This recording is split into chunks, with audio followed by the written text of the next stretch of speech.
in every 5 Africans is a Nigerian by nationality. And I described it as the African heat. And SARS has gone underground, is in comatose, and the government thinks that it has solved the problem. 1 in every 5 Africans is a Nigerian by nationality. And I described it as the African heat. And SARS has gone underground, is in comatose, and the government thinks that it has solved the problem. No. That was a statement by young Nigerians that we are dissatisfied, that there are certain things that we want done. I hope that the administration in Nigeria will, in a very programmatic manner, begin to address those issues. And when I say the day Nigeria wakes up, if you have 250 million people, some of the most educated men and women in the world are Nigerians. There are more Nigerian doctors in the United States of America and the United Kingdom than there are in Nigeria. There are Nigerian engineers, there are Nigerian teachers, there are Nigerian business people. I mean, Nigeria is the engine. The Nigerian population is larger than the population of all ECOWAS countries combined. That tells you that if you make Nigeria great, it will be a magnet. And that is why I think Nigeria, deliberate effort must be made to make Nigeria stable, and Nigeria must also be renegotiated. So, 1 in every 5 Africans is a Nigerian by nationality. And I described it as the African heat. And SARS has gone underground, is in comatose, and the government thinks that it has solved the problem. No. That was a statement by young Nigerians that we are dissatisfied, that there are certain things that we want done. I hope that the administration in Nigeria will, in a very programmatic manner, begin to address those issues. And when I say the day Nigeria wakes up, if you have 250 million people, some of the most educated men and women in the world are Nigerians. There are more Nigerian doctors in the United States of America and the United Kingdom than there are in Nigeria. There are Nigerian engineers, there are Nigerian teachers, there are Nigerian business people. I mean, Nigeria is the engine. The Nigerian population is larger than the population of all ECOWAS countries combined. That tells you that if you make Nigeria great, it will be a magnet. And that is why I think Nigeria, deliberate effort must be made to make Nigeria stable, and Nigeria must also be renegotiated so that these tensions, I want the central administration to listen to what Nnamdi Kanu is saying. I want them to listen to what the Oduduwa is saying. I want them to listen to what the men are saying. Because when you have a conflict in your house with your children, what do? Do you beat them? You do stop talking to them? You call them at a table and you ask them, it is in our best interest that we retain this thing, but what is it that you don't like? And if you do that in humility, then you will listen to the people and restructure your country in a manner that makes it sustainable. It is doable. I remember those of you who are spiritually inclined, on the day that God was creating man, there was a conversation. He asked, and let us create man in our own image. There was a conversation in the heavens. Why can't we have a conversation here on earth? We have African diaspora, Africans that were born in the diaspora.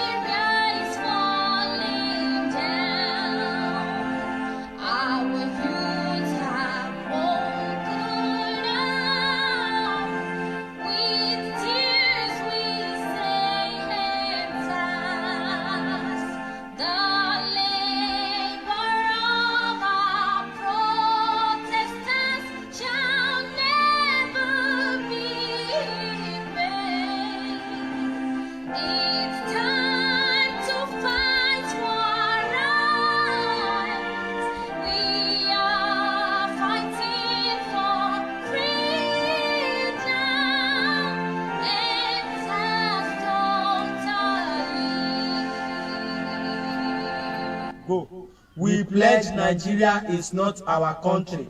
How can we be faithful, loyal and honest to an expired country? To be a Nigeria is not by force. We don't defend our unity. We don't uphold our honor and glory. So break it, God. Not by force. Not be Nigeria, not by force.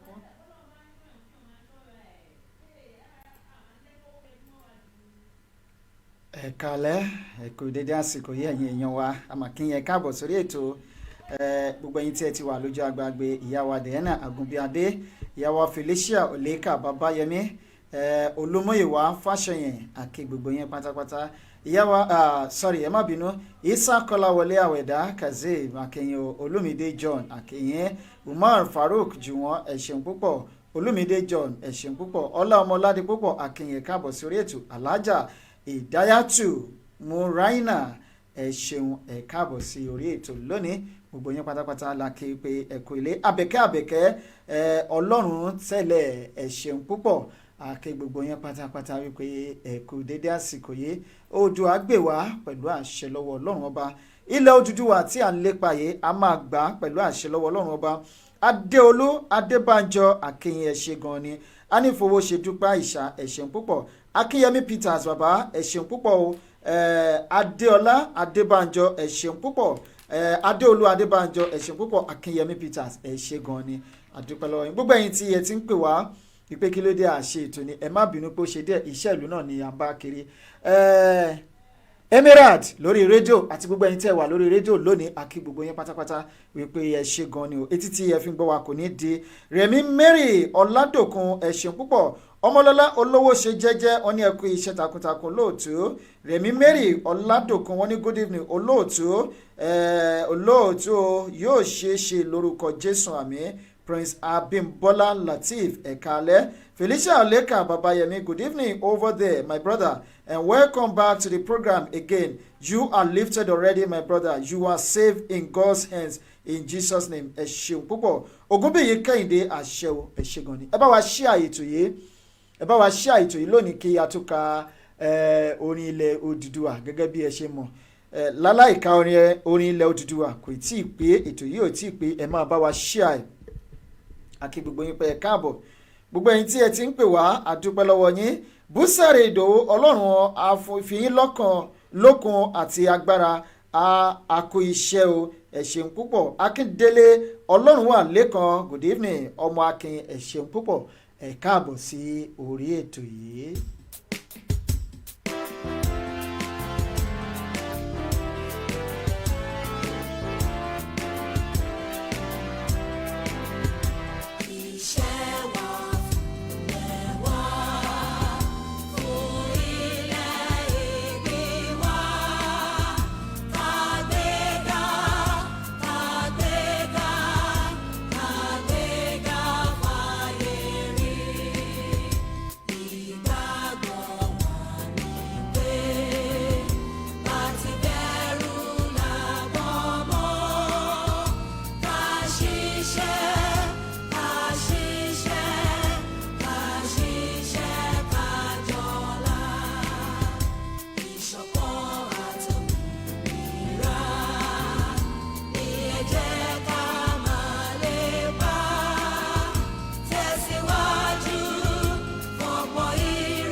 Mo ní àwa ni ògo ilẹ̀ adúláwọ̀, bẹ́ẹ̀ ni orílẹ̀-èdè Odùduwà ní ògo ilẹ̀ adúláwọ̀, ẹ lọ wádìí ẹ̀ dáadáa. Mobọ́lá Jìnàdù Èjìdè Àjọṣe Umar Farouk Jùwọ́n ẹ ṣeun púpọ̀. Please watch and share sir and ma. Ìjìnlẹ̀ FM wọ́n ní ẹ káàbọ̀ sórí ètò olóòtú bàbá Marcus Akínyẹmí Peters ẹ ṣeun púpọ̀. Adéọmọ ọba Murphy ẹ ṣeun good PM. Good PM here and good PM over there too. Ẹ máa bá wa share ètò yìí. Ẹ̀yin èèyàn wa nílé gbogbo àná la gbọ́ gbogbo nǹkan tí ó ń ṣẹlẹ̀ ní orílẹ̀-èdè location confusion bí ó ṣe ń lọ. Akinta Shiva Ọláléyẹ, thank you so much. Ẹ káàbọ̀ sórí ètò Adéọmọ ọba Murphy, ẹ ṣeun púpọ̀.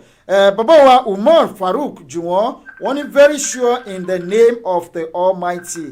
Ṣé gan ni ẹ má pè wá sórí Facebook ẹ jọ̀ọ́ torí Ọlọ́run tí ẹ bá fẹ́ gbádùn ètò yìí ẹ bá wa pé ètò yìí admin ẹ jọ̀wọ́ ẹ bá wa tẹ pin go ẹ má bínú poll and petition ẹ bá wa tẹ̀ sí ojú agbágbé àti nọ́mbà wa àti àwọn pages wa lórí platform lórí social media. Ẹ ṣeun púpọ̀, ẹ gbé ìpolówó ọjà yín wá kí ẹ bá wa dòwò pọ̀ kí ẹ bá wa jèrè kí a jọ jèrè papọ̀ kí Ọlọ́run ọba kí ó jẹ́ kí a kó èrè oko délé. Ẹ máa bá wa share ètò yìí lálẹ́ yìí, ẹ máa bá wa share rẹ̀ lálẹ́ yìí.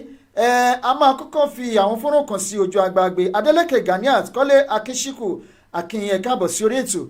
A máa na àwọn fọ́nrán kan sí ojú agbágbé kẹ́lẹ̀ rí àwọn nǹkan tí ó ń ṣẹlẹ̀ ní orílẹ̀-èdè location confusion.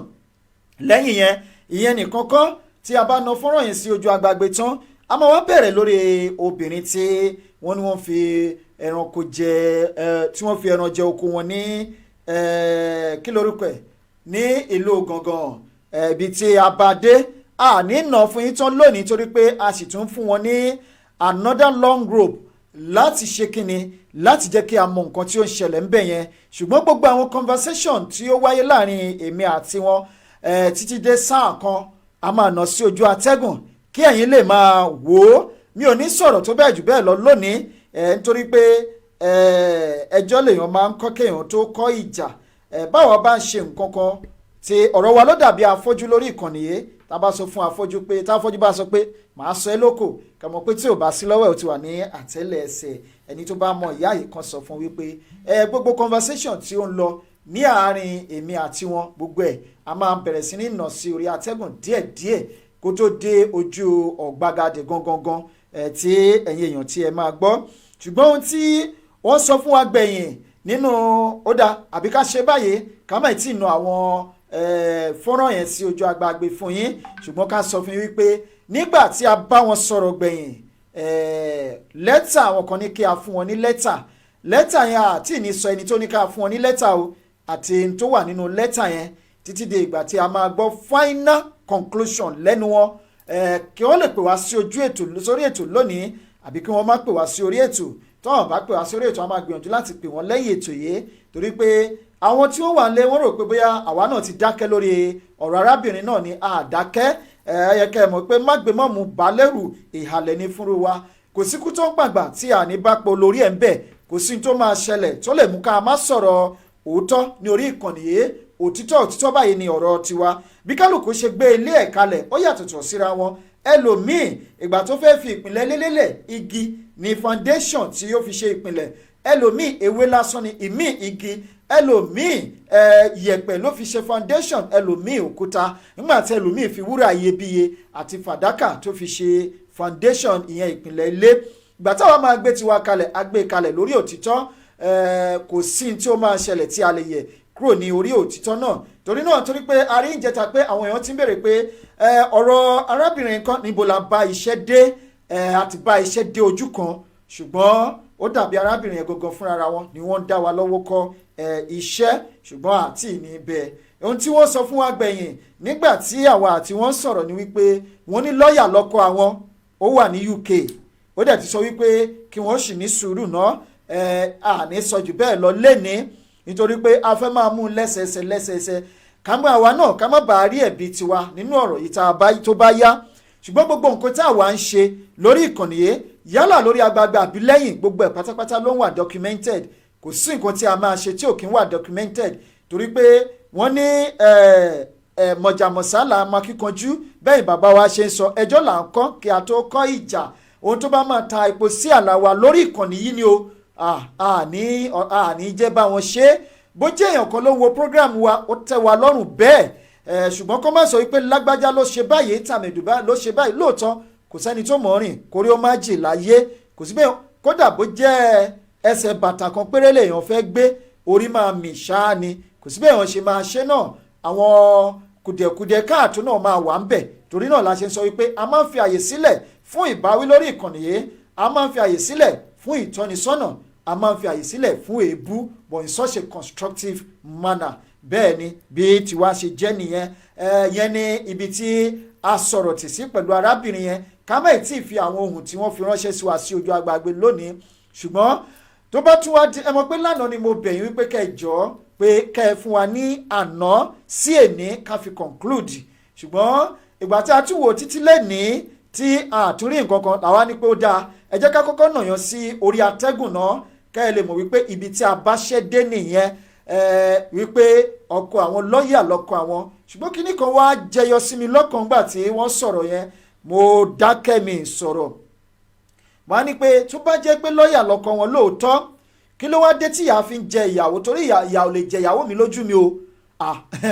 ẹni àyà mà pa mí kú síbi tí ìyá ti jẹ ìyàwó mi ẹni o ìzáìdà kó o pa mí kí n kú kí n má rí ìyá yẹn kó jẹ ìyàwó mi ju wípé kí ṣe lójú ẹ̀mí mi báyìí kéèyàn máa fi ìyà jẹ ìyàwó mi kí n dẹ̀ sọ pé torí amòfin lèmi àbí kò ní bákan bó ṣe jẹ́ o bá jẹ́ sójà wàá kúkú pa mí lẹ́sẹ̀kẹsẹ̀ máa lọ kò jù bẹ́ẹ̀ gàbádáyà ṣíkèná ṣùgbọ́n níwọ̀n ìgbà tí mo bá ṣì wà láyé o ò lè ṣí tìyàwó mi láíláí kí n máa wòran ọlọ́run ò ní jẹ́ ìyá kan ní kọ́lọ́run ó fọ̀run kẹ́ wọn ó ní òpó nọ́lọ̀gá àsùnta ó ní orí mi ò ní jẹ́ dìrù láíláí káfàtà bó ṣe máa jẹ́ nìyẹn ẹ̀yin èèyàn wa tẹ́ ń béèrè wípé ọ̀rọ̀ arábìnrin kan níbo la bá dé ẹ̀hún náà nìyẹn ká ṣẹ́gi gun ká fi gígùn níbi tó wà yẹn tó bá wá di lọ́la lẹ́tà tí wọ́n kọ sí wa ẹni tó kọ lẹ́tà yẹn ránṣẹ́ àti ntí arábìnrin yẹn sọ gbogbo ẹ̀ pátápátá ni a máa nà sí orí agbágbé àná ló sọ wípé ó níbì kan táwọn ń lọ wípé àwọn máa get back sí wa lánàá wọn get back sí wa lánàá ó tún di èní àti ìgbọ́ nǹkan kan ṣùgbọ́n nǹkan tí wọ́n kàn fi ránṣẹ́ sí wa lẹ́ni ni wípé àwọn tí wọ́n ń fowó ránṣẹ́ sí òun ló sẹ́ǹdì sí wa lẹ́ni pé àwọn báyìí ni wọ́n ti fi owó ránṣẹ́ sí àwọn tí wọ́n sọ fún wa lẹ́ni tó ń fi ránṣẹ́ sí wa lẹ́ni nìyẹn èmi ò dé tí mo ti kà á ṣùgbọ́n mi ò tí ì sọ nǹkan kan ohun táwa fẹ́ gbọ́kọ́ lẹ́nu ẹ̀ lélẹ́yìí ohun táwa fẹ́ gbọ́ ni ohun tí a máa fi jíṣẹ́ fún ẹ̀yin aráàlú ohun tá a fẹ́ gbọ́ lẹ́nu wọn ni wípé láti jíṣẹ́ fún gbogbo ẹ̀yin tí ẹ rán wa máa ń sọ fún yín pé ìránṣẹ́ yín ni wá ẹ̀yin rán wa níṣẹ́ tó bá wù yín ṣùgbọ́n kì í ṣiṣẹ́ dé tòrutòru kì í ṣiṣẹ́ ẹrú nítorí pé tẹ́ ẹ bá rán wa níṣẹ́ ẹrú tọmọ náà la máa fi jẹ Yorùbá ló sọ bẹ́ẹ̀ pé tá a bá rán ni níṣẹ́ ẹrú á fi ti ọmọ a máa fi jẹ ṣùgbọ́n iṣẹ́ tí a bá máa jẹ́ tó kódà tẹ́ kẹ́ ẹ fi ṣe ọmọ rán wa tó bá jẹ́ ìjẹ́ ti ẹrú ló yẹ ká jẹ àjẹ níjẹ ti ẹrú ṣùgbọ́n a máa fi ọpọlọ a máa fi jẹ kẹlẹ́dùà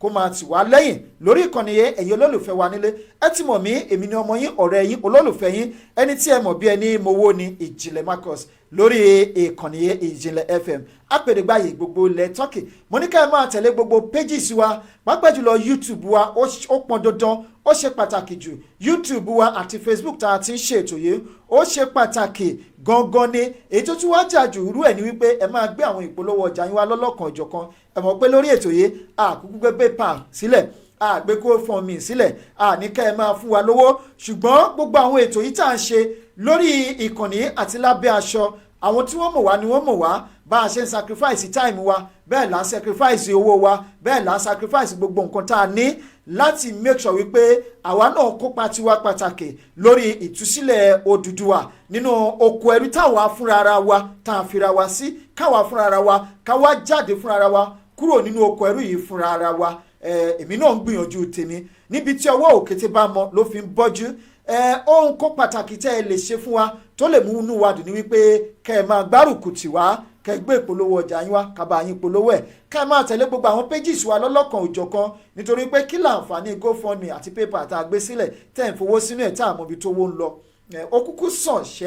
ó kúkú sàn káwa ó fi owó ara wa ṣe ẹ rí o kẹlẹ́dùwà kó san wá lẹ́sàn-án rẹ̀ ibi tẹ́yìn náà ti máa gba ládàáre ládàbùkún mo mọ̀ pé gba ládàbùkún àti ládàáre nítorí pé ẹ̀ ń tẹ̀lé wa ẹ sì ń wo àwọn ètò wa lọ́lọ́kanjọ̀kan àwọn tí wọn ò láǹfààní láti wo ètò wa gan wọ́n pè wá pé kí ló dé àárín yín mọ́ lórí ètò mọ́ pé kí ló ń ṣẹlẹ̀ à ń sọ fún wọn wípé àwa wà lórí ètò ń gbogbo ìgbà ohun tó dé náà ló ní ká wá wò ó ṣùgbọ́n àdúpẹ́ lọ́wọ́ Ọlọ́run pé àwọn tí wọ́n mọ iyì wa bí wọn ò tiẹ̀ rí notification wọ́n á gbìyànjú láti wọlé lásìkò tí a ṣe ètò yìí ẹ tẹ̀lé wa lórí Facebook Ìjìnlẹ̀ FM ní page wa lórí Facebook ẹ lọ sórí group wa kí ẹ máa tẹ̀lé wa ń bẹ̀. Ìjìnlẹ̀ FM Media ní orí group wa lórí Facebook Facebook ID wa ní Ìjìnlẹ̀ Marcus. Ẹ lọ sórí Twitter wa Ìjìnlẹ̀ FM 2018 lórí YouTube nǹkan ẹ má gbàgbé Ìjìnlẹ̀ rédíò ní bẹ́ẹ̀ ni lórí Instagram méjì ni wà ń bẹ̀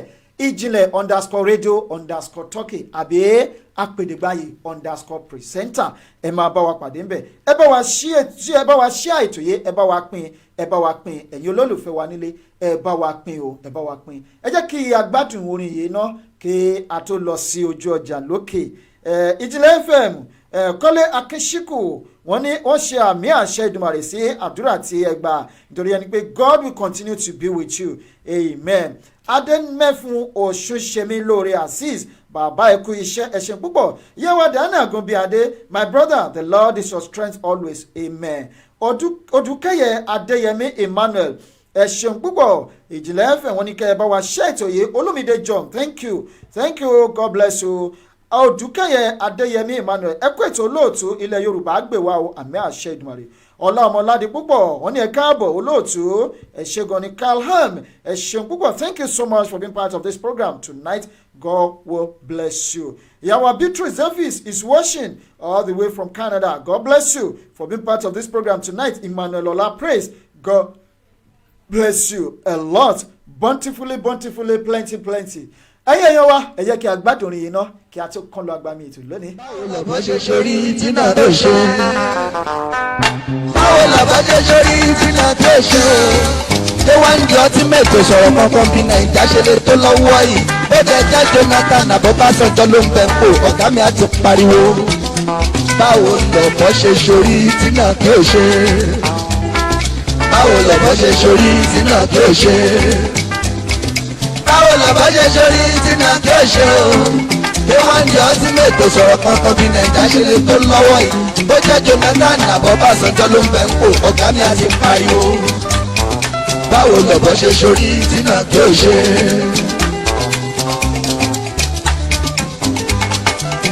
Ẹ fún bàbá aláyè kí bàbá ó máa relé.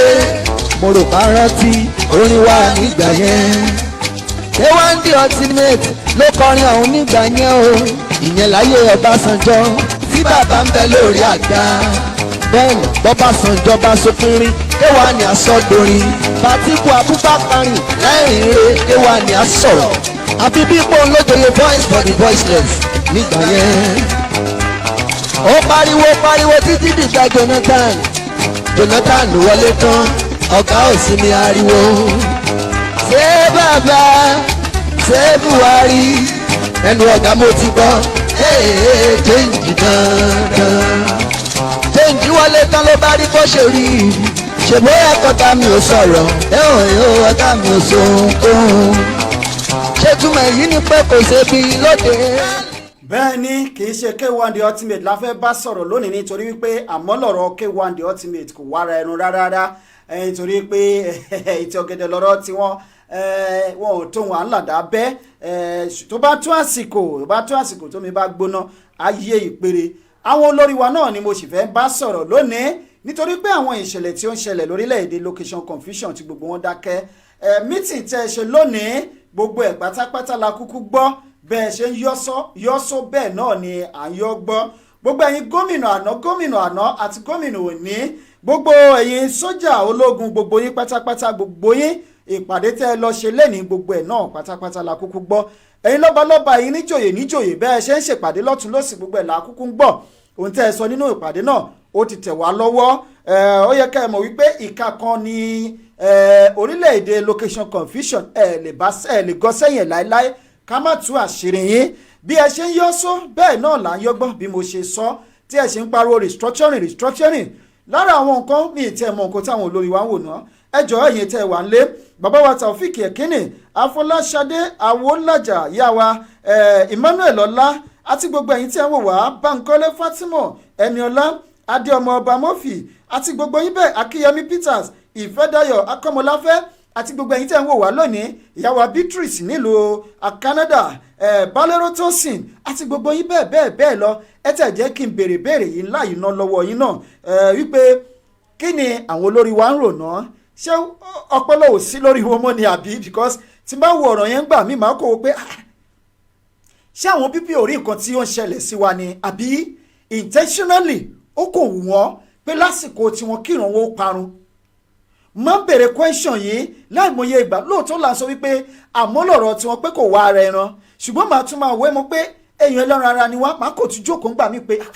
ṣé àwọn bíbí ṣe kò sọ́pọlọ lórí wọn mọ́ àbí ṣé bẹ́ẹ̀ ni wọ́n ṣe yakú iṣẹ́ tó ni torí bí mo ṣe wà yìí as I am here mi tí ì rí ẹni náà o tó ì lè sọ pé nǹkan tó wá kù tó máa fi rà mí ò ní owó àbí nǹkan tó kù tó máa fi pa òun mọ́ mi lẹ́nu láti jà fún ìran bàbá tèmi ò ní ìbọn mi tí ì rí pé irú ẹni bẹ́ẹ̀ wà mo wá wò pé àwọn bàbá yìí náà pé ṣé ọpọlọ ò sí lórí wọn ni àbáwọn ìyá yìí náà mo rí fọ́nrán kan tí wọ́n fi sójú agbágbé lẹ́ẹ̀kan táwọn ìyá kan pariwo pé wọn ò sanwó oṣù fún wọn láti bí oṣù mẹ́ta àbí nǹkan tí wọ́n dẹ̀ ń ṣiṣẹ́ wọ́n wò pé àwọn ìyá yìí ìgbà táwọn ń pariwo pé Odùduwà kí ni nǹkan táwọn náà ṣe láti jà fún ilẹ̀ Odùduwà ẹ wo fọ́nrán mo mọ̀ pé most of us a máa ti rí fídíò yìí nǹkan tí wọ́n lọ ṣe níbodè Ṣáádú táwọn Haúsá Fúlàní ṣe níbodè Ṣáádú nílọrin gbogbo wa náà láti rí mo wà fortunate mo ti débodè Ṣáádú rí mo ti rí mo mọ àwọn tó wà ń bẹ̀ I have so many people there tẹ́ pé mo ti mix pẹ̀lú wọn dáadáa now that land belongs to Yorùbá now you can imagine kẹ́yìn okùn dédé irú àwọn kìíní o lè rí lórí social media o lè rí kẹ́wọ̀n bá sọ̀rọ̀ ń pẹ̀ I mean ṣùgbọ́n tó bá jẹ́ pé ọmọ Yorùbá kan ló lọ ṣe wọ́n báyìí wọ́n bẹ̀rẹ̀ sí ní pariwo you can imagine see. 12 on Thursday this Koiki Media láyé ara àwọn ẹni tí àwọn Fúlàní ṣe léṣe ní Bodè Ṣáádú ní ìrọ̀lẹ́ yìí so nípa tí agbọ́tà náà ṣe wá síbí báyìí láti wá ṣe ìbéèrè kí gbogbo èèyàn ọmọ Nàìjíríà èèyàn ọmọ àgbáyé kí ẹ̀wọ̀n tí àwọn arábí lórí pé àti sọ ọ̀pọ̀lọpọ̀ fún yín àwọn Fúlàní wọn àtàkì àwọn ọmọ Yorùbá lẹ́nu ó jẹ́ nǹkan ìyàlẹ́nu fún wa kí Ọlọ́run ọba kó wà pẹ̀lú èmi ọmọ yín náà gbogbo ọjà àwọn Yorùbá pátápátá wọn ti bà gbogbo ẹ̀ jẹ́ lórí ṣọ́ọ̀bù wọn arákùnrin tó dẹ̀ wà mí báyìí lára àwọn tí wọ́n rí sèfù nínú wọn nìyẹn tí ọ̀gá wọn tó jẹ́ olórí Balógun tí wọ́n escape wá sínú hospital báyìí ẹjọ́ arákùnrin kí lórúkọ yìí Dáúdà kìíní Dáúdà Babátúndé ẹ̀yin náà ẹjọ́ gbogbo ẹ̀yàn ọmọ àgbáyé ẹjọ́ gbogbo ọ̀ràn lọ́wọ́ tẹ́ bá lè ṣe fún láti fi ṣètọ́jú fún ẹjọ́ ẹ bá wa dìde fún àwọn ìlú wọ́n fọ́ ọwọ́ ẹ̀ wọ́n dẹ̀ rí ẹ̀yìn wọ́n dẹ̀ sá aládàá ní orí wọ́n bẹ orí ẹ̀ sí méjì ẹ bá wo sẹ́ẹ̀rì so wọ́n bẹ orí ẹ̀ sí méjì so gbọ̀n kan báyìí ó jẹ́ ọ̀pọ̀lọpọ̀ ìyàlẹ́nu fún wa a wà ń bẹ̀ báyìí kọ́lọ́mbà kí ó ṣàánú fún wa kọ́lọ́mbà kó ràn wá lọ́wọ́.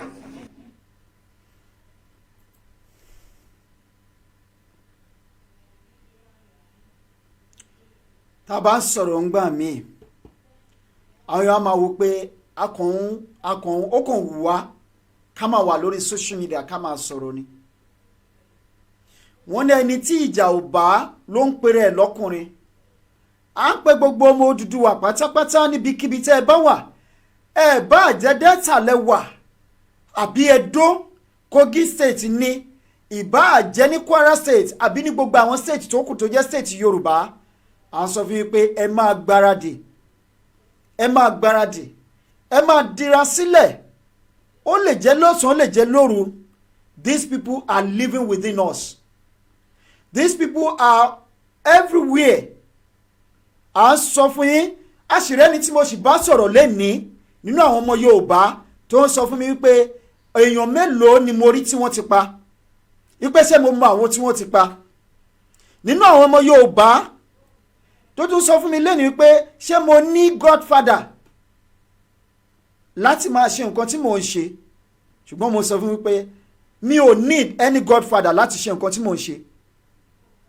torí pé kò sí anybody tó lè stop me from doing what I know how to do best for my people tá a bá ń sọ fún yín pé ẹ ṣe nǹkan báyìí ṣe rí ọ̀rọ̀ yìí ó dàbí ọ̀rọ̀ Ọ̀rúnmìlà bàbá Àgbọnmìrègún ó ní téèyàn bá wá sọ́dọ̀ òun tó bá wá dífá tó ń bá gbé ọ̀pẹ̀lẹ̀ ṣánlẹ̀ tó ń bá kí ifá ẹlẹ́rìí ìpín sọ́tún òun kì í sọ́sì òun kì í síwájú àti sẹ́yìn òun á fún olóríkì gbogbo ẹsẹ̀ ifá pátápátá àsẹ̀yìnwá àsẹ̀yìnbọn wá sọ fún wípé ẹ lọ mú iṣu àti èkùrọ́ epo pupa igbá ẹ lọ fi pẹ̀lọ̀ sídìí ọ̀pẹ oní tí wọ́n bá ṣe é ipe inú òun ò ní dùn torí nǹkan tóun ló máa ṣẹlẹ̀ sí wọn tí ò bá ṣẹlẹ̀ wípé wọn ò ní mọ rírì òun, that is his value will not be known. ṣùgbọ́n tí wọ́n bá sọ pé lọ ṣe nǹkan báyìí bọ́ọ̀ bá ṣe é bọ́ọ̀ máa wà excited in the sense that tó bá tó àsìkò nǹkan tóun ló máa ṣẹlẹ̀ sí wọn tó bá ṣẹlẹ̀ wọ́n á ní Ọ̀rúnmìlà dẹ̀ ti sọ bẹ́ẹ̀ o. bá a ṣe ń pariwo tó yìí náà àwọn kan ò tí ì believe wípé wọ́n sì ń pa èèyàn di ọ̀la nílẹ̀ Yorùbá tí ò sì ṣe pé bí wọ́n wà nínú politics o.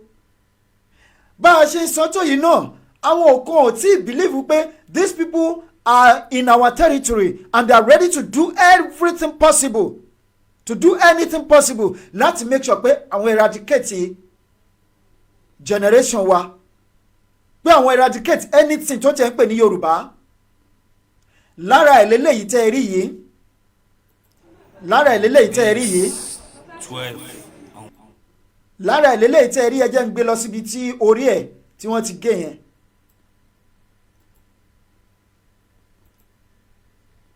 dá Babátúndé ẹ̀yin náà wọ́n tẹ́ ẹ̀jẹ̀ wọ́n fọ́ owó ẹ̀ wọ́n dẹ̀ rí ẹ̀yìn ẹ̀ wọ́n dẹ̀ sá aládàá ní orí wọ́n bẹ orí ẹ̀ sí méjì. ẹ bá wo sẹ́ẹ̀rì. ṣé ẹ ti rí now tá bá ń sọ̀rọ̀ ẹ má máa kó ọ̀rọ̀ wa dànù. à ń sọ fún yín nílé how much will it cost you láti wọnú gbó. inú gbó ni Bódè Ṣáádú, I know the place very well. kẹ́yìn náà ń dìde pé àwọn bíbí tán tẹ̀ ń sọ̀rọ̀ yìí gan-an ṣé òótọ́ ni àbírọ́. lóòótọ́ a lè máa sọ yí pé wọ́n lè má tí ì máa gbọ́ ṣùgbọ́n nígboro ń kọ́ àwọn tí wọ́n wà nígboro ń kọ́ tá à ń pariwo tí wọ́n dẹ̀ ń gbọ́ gbogbo nǹkan tá à ń sọ. àmọ́ pé àwọn olórí wa ti tà wá, ojú wọn ti fọ́, etí wọn ti di sí ìgbé aráàlú. ṣùgbọ́n ẹ má gbàgbé ìlú tí olórí bá ti di sí ìgbé aráàlú, ìlú náà kò ń pẹ́ di ohun ìgbàgbé. ìlú náà kò ní pẹ́ dàrú. ìlú náà ogun ò ní pẹ́ jà nínú ìlú yẹn. nítorí pé Ọlọ́run ti ṣetán láti gbalẹ̀ Odùduwà lọ́lọ́run ṣe jẹ́ kí wọ́n tẹ́tí sí ohùn wa. Ọlọ́run sì ti ṣetán, ó ti mọ̀ wípé òṣùwọ̀n wọn ti kún. lọ́lọ́run ò ṣe fún un láǹfààní láti gbọ́ igbe àwa ọmọ ìlú. ṣùgbọ́n ẹ̀bẹ̀ tí a ṣe ń bẹ̀ yín báyìí, ẹ̀yin aráàlú, don't wait till it comes to you. ẹ má jẹ́ kí a jókòó kó tó di pé àwọn pípì wa bá wa nílé. you can still conquer these people now. àwa tá a wà labroad tá à ń pariwo tá à ń ké tuntun yìí kò sí bó ṣe lè shoot ní Nàìjíríà tó lè bọ̀ wá níbi tá a wà yìí. lóòótọ́ they have 1,001 ways tí wọ́n fi lè attack anybody around the world, but ẹni tí Ọlọ́run ò pa kò níbi lọ. ohun tá a gbé dání yìí níbi tá a wà yìí, a mọ̀ wípé ẹni tó bá máa kú, èèyàn tó bá máa kú sì máa kú. ṣùgbọ́n tiwa àwa la ní ìjà kọ́kọ́ tá a máa jà nínú ìjà yìí, òun náà là ń ṣe fún yín. that is to create the awareness. èèyàn kan dé bíbá lánàá wọ́n ń sọ yàmàyàmà wípé gbogbo ariwo tá à ń pa lórí Facebook kìnnìkan ọ̀dọ́ àti block ẹ̀ náà kò lè ní access sórí platform yìí mọ́ títí dọjọ́ àgbéǹde àlìkámà. now you need to ask yourself, ẹni tó ń pariwo pé ariwo là ń pa, kí ni nǹkan tí wọ́n gbogbo ṣe ń lé bá a ṣe ń pariwo tó tà yín tá à ń ṣe gbogbo ẹ̀yìn náà. they are killing you people over there, yet believe pé òótọ́ ni àwọn tẹ́lẹ̀ tó ti bálẹ̀ nísìn àwọn believe pé òótọ́ làwọn pípì yìí tí wọ́n ń sọ. kò sí bó ṣe lè ṣe tó ní ìlú yẹn tí wọ́n nílé èèyàn kan labroad tó ń gbọ́ nípa igbe tá à ń ké tuntun wípé nǹkan tó ń ṣẹlẹ̀ sí wa ní location confusion yìí kò sí bó ṣe lè burú tó ní bóde ṣáádù yẹn ká má rí èèyàn kan tí ò bá tẹ̀ sí labroad á wà nígboro á máa gbọ́ nǹkan táwọn èèyàn ń sọ.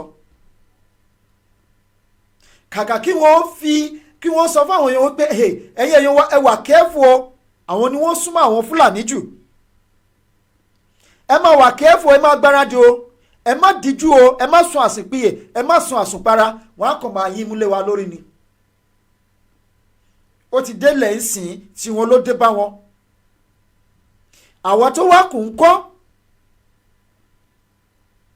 ìlú tó kù ń kọ́ àwọn ìlú péréte ìlú ẹrẹ́jẹ àti àwọn ìlú ńláńlá tó kù ń kọ́. ó kẹ́ni tá a sọ fún lẹ́yìn nísìn tó sọ wípé àwọn òní wọ́n pa tí mo rí. o ò sí nípò ìjọba o ò lágbára kankan o ṣùgbọ́n tá a bá ń sọ náà ẹ̀ ń máa jẹ wá níyàn pé irọ́ là ń pa na true ọjọ́ kan ń bọ̀ tó máa di na lie ọjọ́ kan ń bọ̀ tó máa di na true ìyẹn ni ti àwọn aráàlú ìwọ tó o bá láwọn èèyàn lábúlé ẹ jẹ́ tètè máa sọ fún wọn báyìí torí pé ó máa di ọjọ́ kan ọ̀run yabọ̀ ni kò mẹ́ni kankan o gbogbo èèyàn ló máa yaba ẹ̀yin pàápàá jùlọ ẹ̀yin tí ẹ wà nílé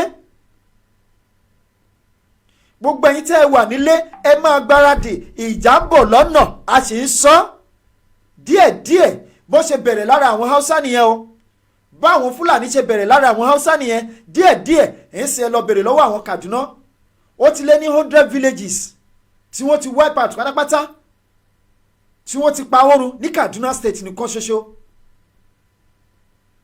bẹ́ẹ̀ kẹ̀dẹ̀rẹ́ Kaduna ń ṣẹlẹ̀ Fúlàní tẹ́lẹ̀ àwọn Fúlàní ti dominate wọ́n sìn.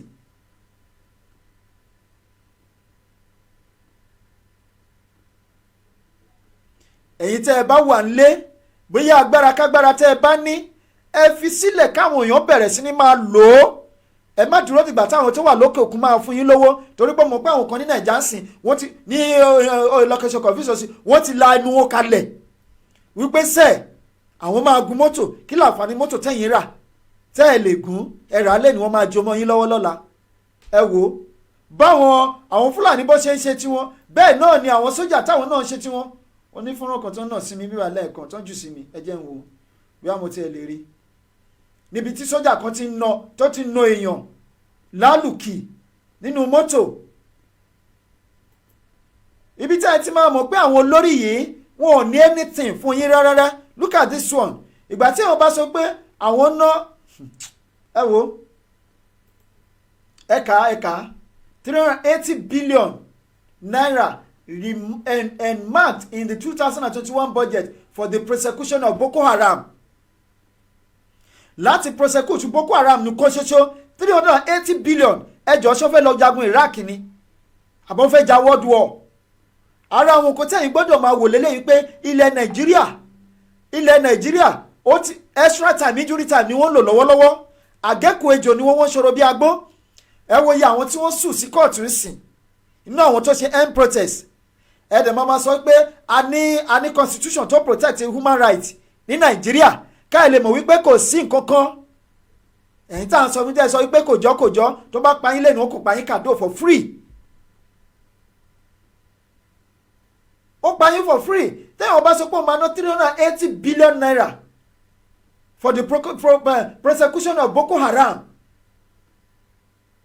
and wages ṣe àwọn ASUU 240 billion wọn ò lè san we gave ASUU 20 billion naira to revitalize 90 public university in Nigeria ìgbà tí a bá fún àwọn ASUU ní 20 billion naira how many universities do we have in Nigeria and you are giving them 20 billion naira but you want to spend 380 billion to prosecute for the prosecution of Boko Haram. Ṣé ìlú nìyẹn for crying out loud? Is that what you call a country, your own darling country, your dear nation? Ṣé ìlú nìyẹn ẹ bira yín ní question yẹn? until we rise up now and end this location confusion, this stupid country called zoo. Lè rọ́nà àbáyọ because tẹ́bá ọkàn to me, I just wish pé Ọlọ́run kò fún wa l'opportunity kí gbogbo àwọn tó wà ní location confusion kọ́ Ọlọ́run kò fún wa l'opportunity kí gbogbo kò travel out lọ́jọ́ kan kó lọ 1 week labroad kó lọ even 1 day single day labroad kó wá padà sí Nàìjíríà ilé tẹ́lòmíì gbé wà láyàwó palẹ̀ lẹ́sẹ̀kẹsẹ̀ kitchen ni wọn labroad ó dájú létẹ̀ yìí wò tẹ́ pé ní best house ní street yín because ẹ máa wo pé ṣé lélẹ́lẹ́ àbí bungalow ṣé lélẹ́lẹ́ àbí kitchen àbí ibi tó ti ń da ẹran àbí ranches. à ń sọ fún yín pé àwọn pípì wọn ti blindfold yín wọ́n ti kó gbogbo ọpọlọ àwọn ọmọ Nàìjíríà lọ pẹ̀lú ebi. You are not supposed to be suffering for anything at all in this life. You are not supposed to beg before you eat. Oúnjẹ àti owó àjẹmọ́nú ó yẹ kó jẹ́ first priority tíjọba máa ṣe fún yín Nàìjíríà. Tẹ́ ẹ bá bímọ kò sí nǹkan tó yẹ tó ní kí ìjọba kó má máa sanwó oṣù fún ọmọ fún ìyá ọmọ tó bímọ ọ̀ǹtí tọ́mọ ẹ máa fi pé 18 years. Keep from primary school to secondary level kó jẹ́ free education tó máa fẹ́ lọ university kí ìjọba yá wọn lówó tó má dẹ̀ parí báyìí kó sọ pé kẹjọ sanwó yìí tán bó ṣe wù yín lẹ ṣe máa san ẹ lè san fún 25 years 30 years kò sí nǹkan tó ní tẹ́ ẹ bá wọ 18 years as far as that Nigeria is concerned with the mineral resources we have in that country kó má lè wà entitled to a brown new car and 3-bedroom flat ó kéré jù. Kò sí nǹkan tó ní Nàìjíríà yẹn bí Nàìjíríà yẹn ṣe wà tọ́lọ́wọ́n bá ṣe bùkún Nàìjíríà tó kí iná máa ṣẹ́jú ń bẹ̀ kò sí nǹkan tó ní gbogbo Nàìjíríà bó ṣe tó yẹn kọ́ máa rí ilẹ̀ ńlẹ̀ ń bẹ̀ tó bá kọ́kọ́ wọlé náà tó bá kọ́kọ́ fẹ́ land kùrukùru ojú ọ̀run gan ìyẹn gan lè já flight bọ́ ìyẹn gan tó kẹ̀yàn ṣàìsàn lọ́tọ̀ ìyẹn tó kẹ̀yàn kúkú àìtọ́jọ́ lọ́tọ̀. If you go to America and UK, our doctors, Nigerian doctors who are in UK and America, they are more than the Nigerian doctors who are in Nigeria.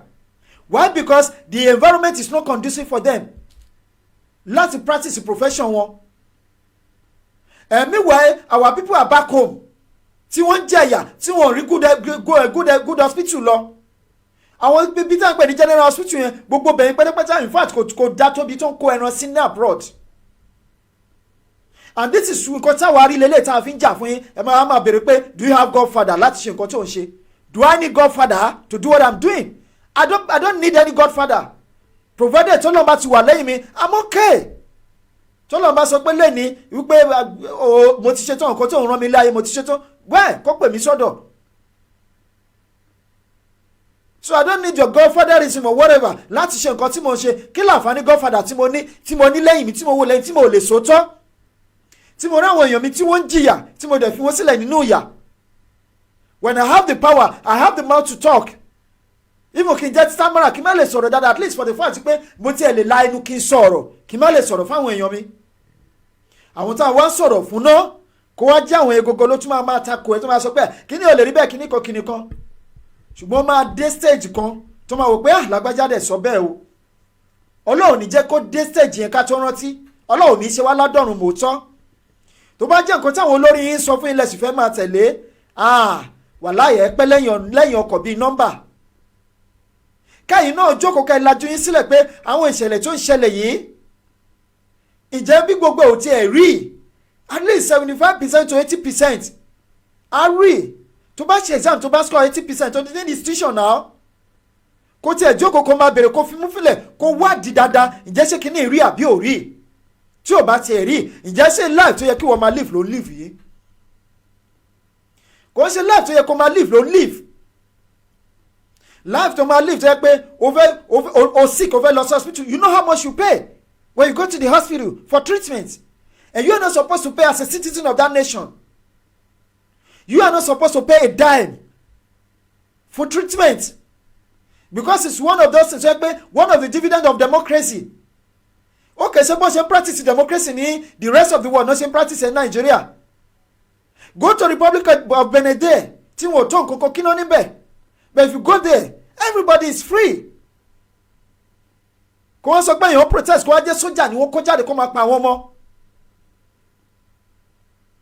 This and many more are the reasons we must make sure that we disintegrate that country now.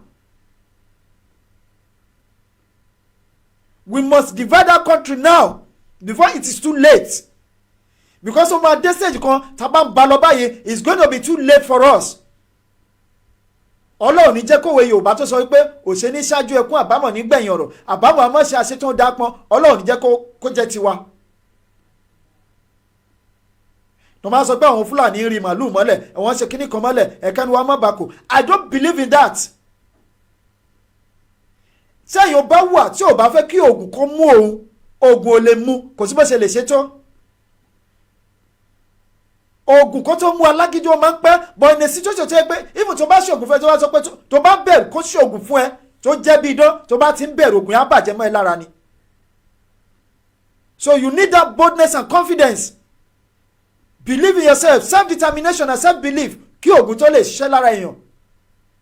And as long as tí o bá ti need gbogbo àwọn kíní yẹn qualities yẹn kí oògùn tó lè ṣiṣẹ́ lára ẹ you also need those things kó kúrò lára ẹ kí oògùn má kó tó lè mú ẹ.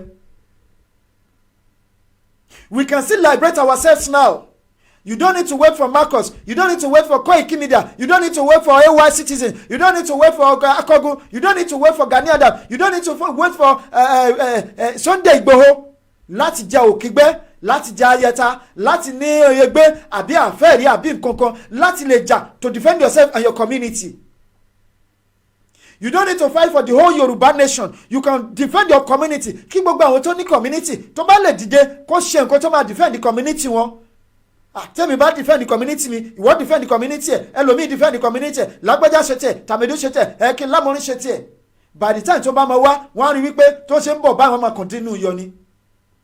That is what you and I know. That's what you and I need. We don't need to wait for somebody. Yes, we are coming together as an entity to fight this battle together, but we need to educate you, and this is what we are doing now. And you too need to do your own part. Oh, ní láti dúró until tí ogun yẹn bá wá débẹ̀ kó tó ṣẹ̀ṣẹ̀ máa gbọ̀n jìnnìjìnnì kó máa rawọ́ ẹ̀bẹ̀ sí gbogbo àgbáyé ẹ ràn mí lọ́wọ́ ẹ ṣe kíní kan. You need to stand as ọmọkùnrin. Not only ọmọkùnrin, àìmọye obìnrin ló jẹ́ pé obìnrin bí ọkùnrin ni wọ́n. Àìmọye ọkùnrin kẹ̀dẹ̀ ló jẹ́ pé ọkùnrin bí obìnrin ni wọ́n. Just see them, wọ́n kàn ní ọ̀pá yẹn lábẹ́ ni. They are all bunch of cowards. tó bá dẹ̀ ti rí èèyàn tẹ́ pé coward ni, don't allow him or her to pull you down. You need to stand up whether you are a man or you are a woman, young or old. tó bá rí àwọn olórí tó sọ pọ́pọ́ lórí wọn ò pé ipa ayé àwọn ti bàjẹ́ nítorí owó, leave them alone, let them be. A time is coming táwọn máa mọ̀ pé nǹkan táwọn ọmọdé yìí sọ òótọ́ dẹ̀ ni o, kíkẹ́ láwọn mọ̀, ìgbà yẹn wá di àbámọ̀ sí wọn lára. But as far as I am concerned, no matter how the situation, I will do my best. I will contribute my own quota towards the freedom of Oduduwa nation. I don't know about others, but I know about our viewers and followers. Most of them are the lovers of Oduduwa nation. Oduwa fún wa ṣe, àmì àṣẹ Èdùmàrè.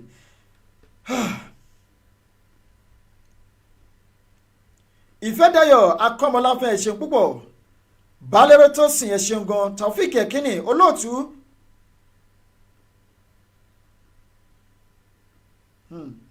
Tí èèyàn bá ti jẹ́ dodo ẹnu wọn ò ń gba òdodo, ẹ fi wọ́n lẹ̀ ilẹ̀ Odùduwà bí wọ́n láṣẹ Èdùmàrè ẹ ṣeun púpọ̀. Rẹ̀mí Mary Ọládòkun ọ̀nà fún wọn ni kò jẹ́ kí wọ́n gbọ̀n, wọ́n ti gbàgbé wípé ẹgbẹ̀rún Samuel kò lè sá mọ́ Ọlọ́run lọ́wọ́, bẹ́ẹ̀ ni kúkú ni mà. Taofik Ekini olóòtú, àwọn olórí wa ti gbàbọ̀dè, bẹ́ẹ̀ ni gbà táwọn olórí wa gbàbọ̀dè, àwa tí àwa jẹ́ ọ̀dọ́ ńkọ́ kí làwa náà ń ṣe. Ẹ̀rí fúnrán tí a nà sórí agbágbé yìí tó bá jẹ́ wípé àwọn ará abẹ̀yẹn ti gbára wọn dì sílẹ̀ bá a ṣe ń pariwo, wọn ò kàn lè dédé wá kó wá kọlù wọn bẹ́ẹ̀ láì ti múra sílẹ̀. Àwọn sójà àgàn tẹ́ ń wò yìí tó bá bẹ̀rẹ̀ sí ní yìnbọn síyàn, tó bá yìnbọn tíbọn ò bá wọlé, tó bá rí pé òun súnmọ́ wọn, wọ́n yìnbọn sí òun súnmọ́ wọn, yìnbọn òun súnmọ́ wọn, tó bá yá wọn á fẹsẹ̀fẹ́ pé alágbájá tí a yìnbọn sí tí ò bà wáyé àmọ́ nǹkan tó wà nínú ẹ̀ wọ́n á sá wọn á fẹsẹ̀fẹ́ ká máa bọ̀ sí àwọn ará bí yìí. ẹ jẹ́ káwa tó jẹ́ aráàlú náà káwa náà máa gbáradì ká má máa dúró de àwọn olórí wa à ń dúró de àwọn olórí wa àwọn olórí wa tá à ń dúró de yìí gbogbo tí wọ́n sọ la fẹ́ máa gbọ́ irọ́ ló kún lẹ́nu 100%. èèyàn kan sọ fún mi láàárọ̀ yìí pé kò sí èèyàn tó lọ bá Ọọ̀ni of Ifẹ̀ tí Ọọ̀ni ò lè jáde tó bá jẹ́ lórí ọ̀rọ̀ Yorùbá ó ní Ọọ̀ni máa lè dànù ní bí ewúrẹ́ bí ẹran bí ajá á lè dànù síta ni à ń torí ọ̀jà níta ló ń jà lẹ́yìn kò lé òun ẹ ṣégun ni. Rẹ̀mí Mary Ọládòkun wọ́n ní ẹ sọ fún ẹni yẹn wípé àwa ní baba tó ju bàbá lọ Taofik Ekini olóòtú ṣé àwọn olórí wa ò bímọ ni àwọn kúkú bímọ wọ́n bímọ ṣùgbọ́n máa sọ fún àwọn èèyàn wípé ìwọ tó o bá mọbi táwọn ọmọ olórí yín wà torí pé kì í ṣe olórí tèmi ẹ jẹ́ káwa mọbi tí wọ́n wà ibi tí wọ́n ń gbé àwọn tó wà labroad let's know their whereabouts let's know them because ó máa dé stage kan we need to have their identity torí ó máa dé stage kan tó bá délẹ̀ ní Nàìjíríà gbogbo ariwo tá à ń pa yìí tó bá wá eventually wípé ogun bẹ́ sílẹ̀ ogun tó ń jà wá Nàìjíríà ó gbọ́dọ̀ ja àwọn ọmọ wọn labroad ó gbọ́dọ̀ ja àwọn ọmọ wọn ní abroad kí wọ́n tètè gbọ́ tó bá jẹ́ pé inú wo lẹ̀ ni wọ́n fẹ́ máa kó àwọn ọmọ wọn sí kó tètè ya máa kó wọn sí báyìí tó bá wọnú lẹ̀ tógun bá lè bẹ́ sílẹ̀ ní location confusion nílẹ̀ Odùduwà pé wọ́n ń pa àwọn ọmọ wa pé ogun ti délẹ̀ wàláhì àwọn ọmọ wọn ò safe táwọn fúnra ara wọn bá wá sí abroad tó bá ń gbọ́n sẹ́ni tó bá ń wo ètò tó bá jẹ́ lára wọn kó tètè ya sọ fún wọn wípé àwọn bíbù ti sọ wípé tí ogun bá bẹ́ sílẹ̀ ní location confusion wípé ogun bẹ́ sílẹ̀ wọ́n pọ́ wọ́n pa àwọn ọmọ wa àwọn ọmọ wọn tó wà lábroad ogun máa pa wọ́n pẹ̀lú ẹ̀ torí pé kòtò tí wọ́n gbẹ́ sílẹ̀ yìí àti àwọn àtọmọ wọn náà máa kó sínú ẹ̀ tó bá dẹ̀ ṣèṣì pé àwọn gógó wá sí abroad lóòótọ́ security wà labroad camera wà everywhere but we don't care about the camera ibi tí camera yẹn wà we don't care about it kó máa múra sílẹ̀ níbikíbi tí wọ́n bá wọlé sí àti tí ọmọ wọn wọlé sí they will never be safe nobody ló máa save wọn labroad o àyè àfikún tètè ṣe nǹkan tá a fẹ́ ní location confusion tó wọn bá ṣe é tíjà bá wọlé Odùduwà ju bó ṣe wà yìí lọ àwọn ọmọ wọn ò save labroad èyí tẹ́ ẹ bá mọ identity ọmọ wọn labroad anywhere tó bá wà ìbáàjẹ́ lamẹ́ríkà ìbáàjẹ́ Turkey ìbáàjẹ́ UK ìbáàjẹ́ anywhere across the world send their identity to us and their location their address is wherever tí wọ́n bá wà kódà kó jẹ́ sójà ló ń ṣọ́ wọn afẹ́fẹ́ ò lè fẹ́ kó má kàn gé oko lára a máa kàn wọ́n lára àyàfi tó bá ṣe nǹkan tá a fẹ́ fún alẹ́ Odùduwà and what we want in Odùduwà nation Odùduwà land is our freedom we want our nation we don't want to be part of location confusion anymore because everywhere across the world no more wípé that nation called Nigeria is no longer a country it's a zoo animal kingdom where you don't have the right to express yourself, where you cannot express yourself, you cannot express your feelings, you don't have access to anything called social amenities. So is that where you call a nation? A nation where a wife will be raped right in front of his husband or of her husband. Tí ọmọ mama báyọ̀ alájọṣepọ̀ lójú bàbẹ́ lójú ìbọn. Is that where you call a country? That's not a country, that's zoo. Because tí ó bá jẹ́ ìlú ẹranko mi ò rí bí tí ọmọ ti ń bá ìyá ẹ̀ lájọṣepọ̀ lójú bàbá ẹ̀ tí ò ń ṣe òbúkọ. Wọ́n ní àṣìṣe ṣe ló bá òbúkọ tó fi ń bá ìyá ẹ̀ lájọṣepọ̀ ẹ máa wá nà bọ́ sí you must sleep with your mother. Màá dẹ̀ máa wo níran tí ọmọ mi máa báyàwó mi sùn lójú mi. So that is where you call a country. A country táwọn olórí sọ wípé àwọn ná 380 something billion láti prosecute Boko Haram for Boko Haram prosecution àwọn then drop 20 billion naira láti fi tún university ṣe across the nation.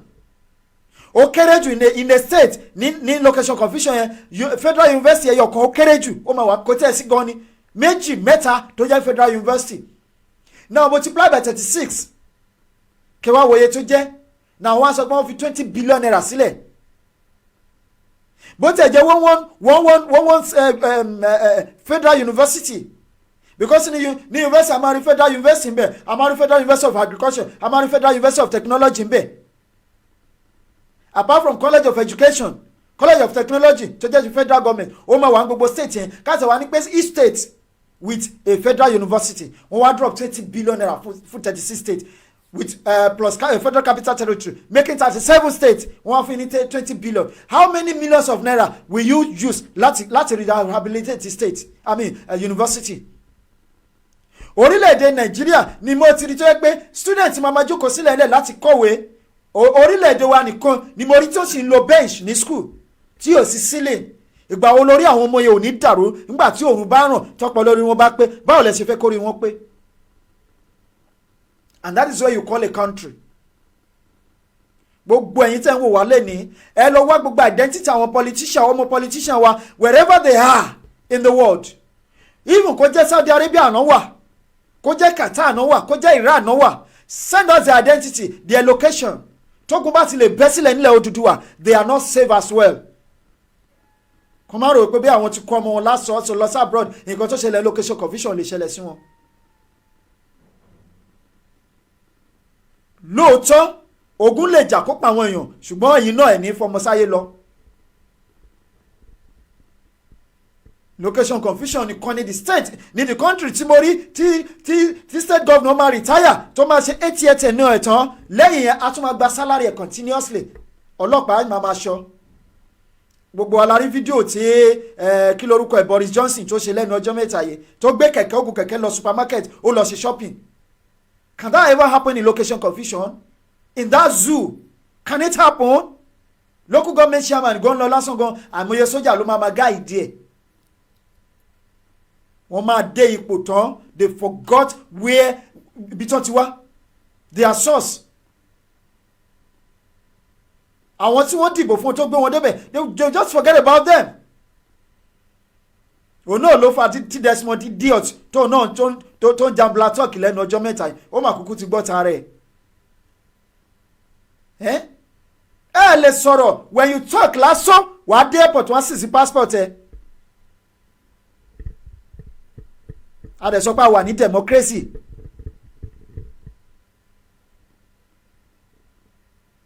so ẹ̀yin ọ̀dọ́ àtẹ̀yin bàbá àtẹ̀yin ìyá tẹ́ wà lé a sì tún sọ fún yín lẹ́ẹ̀kan sí èyí tó ṣẹlẹ̀ ní Ìbòdè Ṣáádú lẹ́ni ó ti di àná sìn lọ́jọ́ Thursday òun náà nìyẹn tí a nà sójú agbágbé tí gbogbo yín fi ojú yín rí ẹ̀yin tí ẹ̀ láǹfààní láti wò wá live mo nígbàgbọ́ pé ẹ máa tún fídíò yẹn wò ẹ máa wò ẹ̀yin tí ẹ tó pé tá a bá ṣètò tún lẹ́sẹ̀ máa ń wò wá ẹ máa wò ó ẹ máa rí ní tí ó ṣẹlẹ̀ sí wọn ní Ìbòdè Ṣáádú ní Ìlọrin ní Kwara State lánàá òde yìí gbogbo yín náà lẹ́rí gbogbo yín lẹ́rí so tí bá ṣe rí tó yìí tẹ́ ẹ̀ bá bẹ̀rẹ̀ sí ní gbáradì lọ́wọ́ yìí gbogbo àwọn agbára babalá bàbá yín tí wọ́n ti lò tó ti lò kọjá ẹ lọ wú jáde èmi ni kìrìsìtẹ́nì èmi ni mùsùlùmí ẹ pa yín ti sẹ́gbẹ́ kan lóòótọ́ kò sí tó burú tá a bá fi tó Ọlọ́hun Ọba ṣáájú nítorí pé Ọlọ́hun Ọba ló lohun gbogbo ewé kan lè jábọ́ lórí igi kọ́ Ọlọ́hun má mọ̀ sí ṣùgbọ́n kì í ṣe àfọwọ́fà àwọn ìṣẹ̀lẹ̀ kan wọ́n tẹ́ pé àfọwọ́fà ni etí ikún etí dídí Yorùbá ní ogun àgbọ́tẹ́lẹ̀ kì í pa arọ kì í ṣe arọ lásán arọ tó bá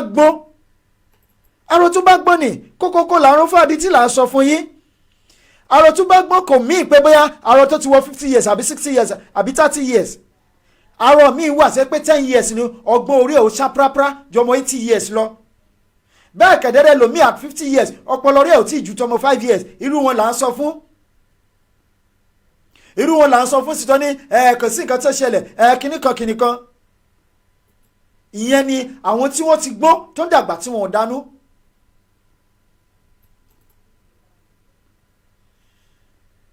ìyá wa kan ní àwọn fẹ́ bá wa sọ̀rọ̀ ní orí ètò ní alẹ́ yìí ẹ jẹ́ ń gbìyànjú bí a mọ̀ lè rí wọn gbé wọlé láti pè wọ́n kí wọ́n bá wa dá wa sí ètò yìí ẹ bá wa share ètò yìí ẹ bá wa share ẹ̀ ẹ jẹ́ ń wo wọ́n ti pè wá lẹ́ni ok ẹ jẹ́ ń gbìyànjú kí n pè wọ́n.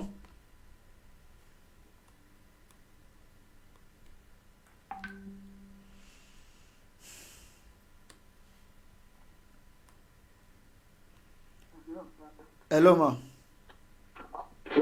yes ma ẹ káàárọ̀ lọ́dọ̀ wa ń bímọ. yes ma a wà lórí ètò ní màá gbà tí ẹ pè wá lẹ́ẹ̀kan sọ àwa ní pé ká pè yín sí orí ètò mọ̀ bí ó nìkan tí ẹ fẹ́ bá wa sọ fáwọn ọmọ ilẹ̀ Odùduwà. ok yes ma. ṣé o ní kí lọ tọ́pìkì tòní tí màá sọ tí màá sọ. tọ́pìkì tòní náà kò tí ì lórí bí wọ́n ṣe ń pa àwọn èèyàn ni torí lánàá sìn ó ti èní lọ́dọ̀ tí ṣùgbọ́n lánàá lọ́dọ̀ tiwa ni àwọn Hausa Fúlàní wọ ibodè Sàádú ní Kwara State tó ń pa àwọn èèyàn tó ń ṣe àwọn èèyàn léṣe so fídíò yẹn dọ́dọ̀ wa ń bí ó pẹ̀lú nǹkan tí a fi ṣe ètò lẹ́ni àti bí wọ́n ṣe ń ná owó wa báṣubàṣu tó ń kọ́ ṣe yàmàyàmà bí ó ṣe wù wọ́n wọ́n ní wọ́n fi 380 billion naira wọ́n fẹ́ fi prosecute àwọn Boko Haram wọ́n wá fún gbogbo Federal University gbogbo àwọn ASUU àwọn Association of kìnnìkan University Union wọ́n fún wọn ní 20 billion káàkiri gbogbo university orílẹ̀-èdè Nàìjíríà so ìyẹn náà pẹ̀lú nǹkan tí à ń gbé yẹ̀wò lónìí bó ṣe ṣòwò wa yánmayànmá àti bó ṣe ń pa àwọn ọmọ wa ní location confusion so àwọn sọ fún àwọn wípé kí wọ́n máa gbáradì kó má fi ara sílẹ̀ kó má rò pé bí àǹkan tá à ń sọ pé bóyá irọ́ Ọlọ́run kúkú ṣe àdúpẹ́ lọ́wọ́ Ọlọ́run yá wa ẹ sọ̀rọ̀ kan lẹ́ẹ̀kan gbà tẹ́ ń bá wa sọ̀rọ̀ wípé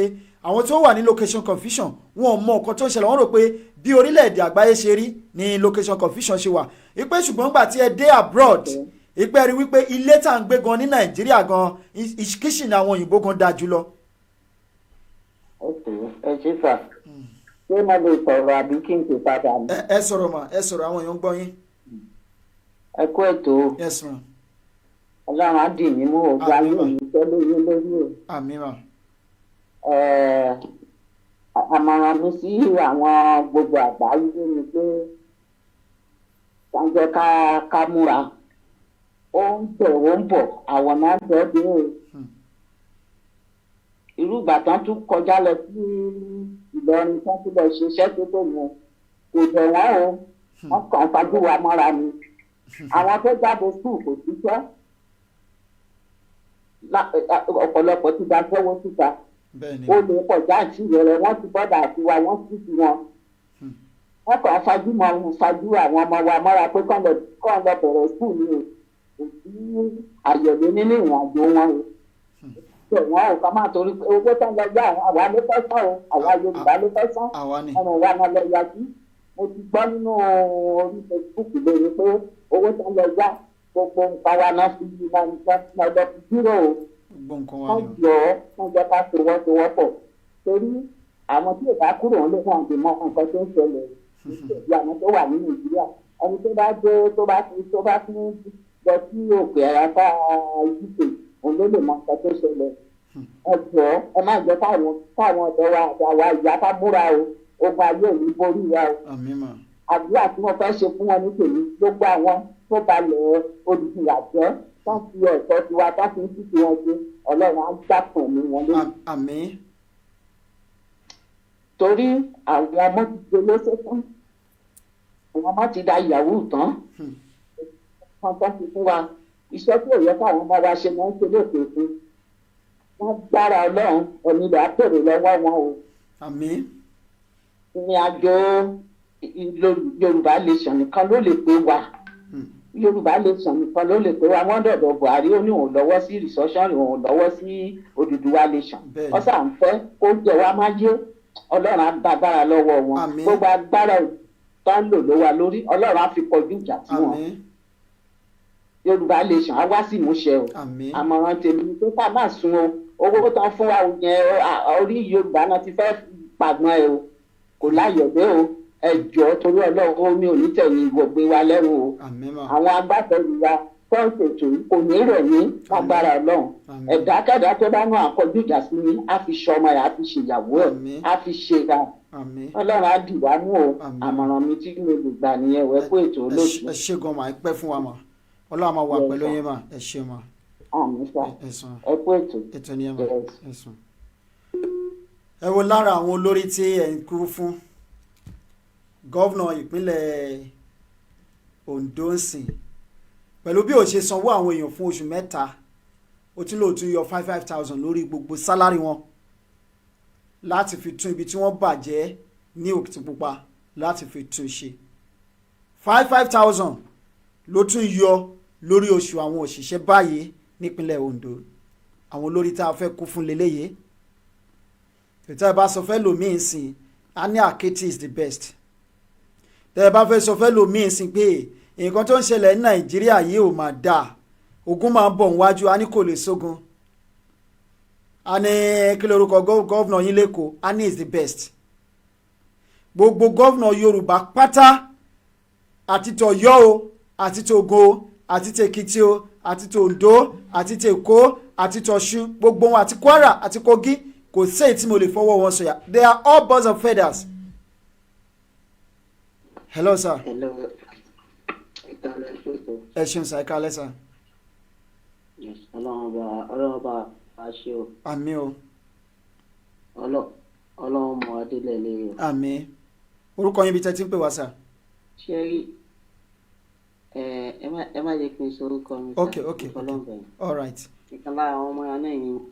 ok so n tó ṣẹlẹ̀ ni pé lórí n tó ṣẹlẹ̀ ní bòde ṣáájú lónìí. bẹ́ẹ̀ni. inú mi dùn ní apá kan pẹ̀lú bóyá ṣẹlẹ̀. yeah.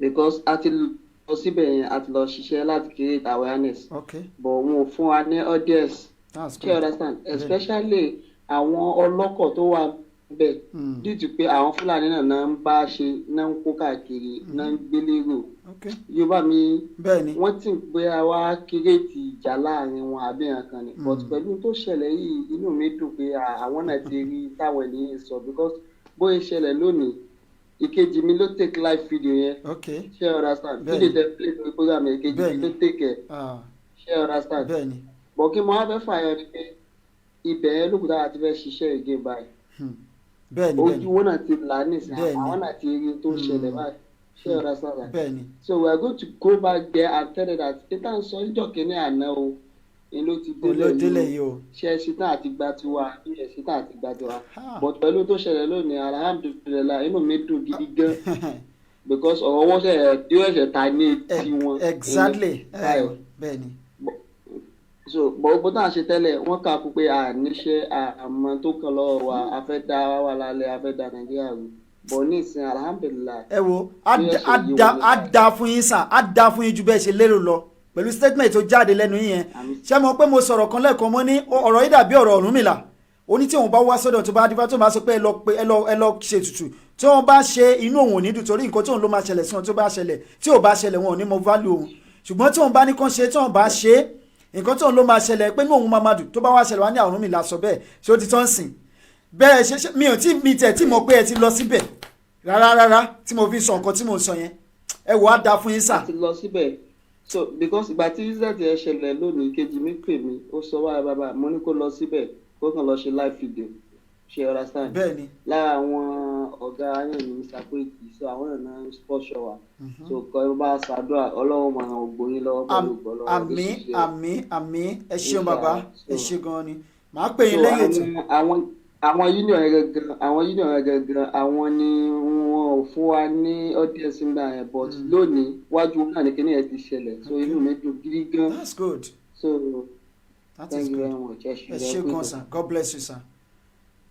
ṣé ẹ ti rí ọ̀rọ̀ tí mo ṣe ń sọ mí tẹ̀ tí mo pé wọ́n ti lọ síbẹ̀ pé wọ́n ti lọ ṣe awareness èkó tẹ̀mí sì ń lérò ní pé Ibode Sadu yẹn I know that place very well very very well mi ò sọmọ Kwara State ṣùgbọ́n mo ti lọ́bẹ̀ dáadáa Ibode Sadu mo ti lọ́bẹ̀ dáadáa oní bàbá kan tó wà ń bẹ̀rẹ̀ bàbá yẹn ó máa sọ pé ẹ̀bùn mi ní ìṣílẹ̀ kan àwọn tó mọ̀ gbà yẹn ní 1990s so mo mọ Bode Sadu dáadáa mo mọ dáadáa so ìyẹn by the way nǹkan tẹ̀mí tẹ̀ sí ní lọ́kàn tẹ́lẹ̀ ni wípé kò sí bó ṣe lè jẹ́ ní Bode Sadu yẹn kó má rí èèyàn kan tó ní ọmọ labroad tó máa gbọ́ nǹkan táwa ń ṣe tó dẹ̀ ti máa sọ fún ọ pé èkó bàbá yìí mà ní ó ń lọ nígboro àbí kó má tiẹ̀ wá léèyàn labroad at least ó kéré jù wọ́n á léèyàn kan tó ti jáde lọ sí gboro tó ti gbọ́ gbogbo nǹkan tá à ń sọ òun náà lélẹ̀ ní ìtì ẹ̀mọ́ pé àwọn èèyàn ti lọ síbẹ̀ wọ́n ti lọ create awareness wọ́n wá débẹ̀ tí wọ́n create awareness wọ́n lé wọn dànù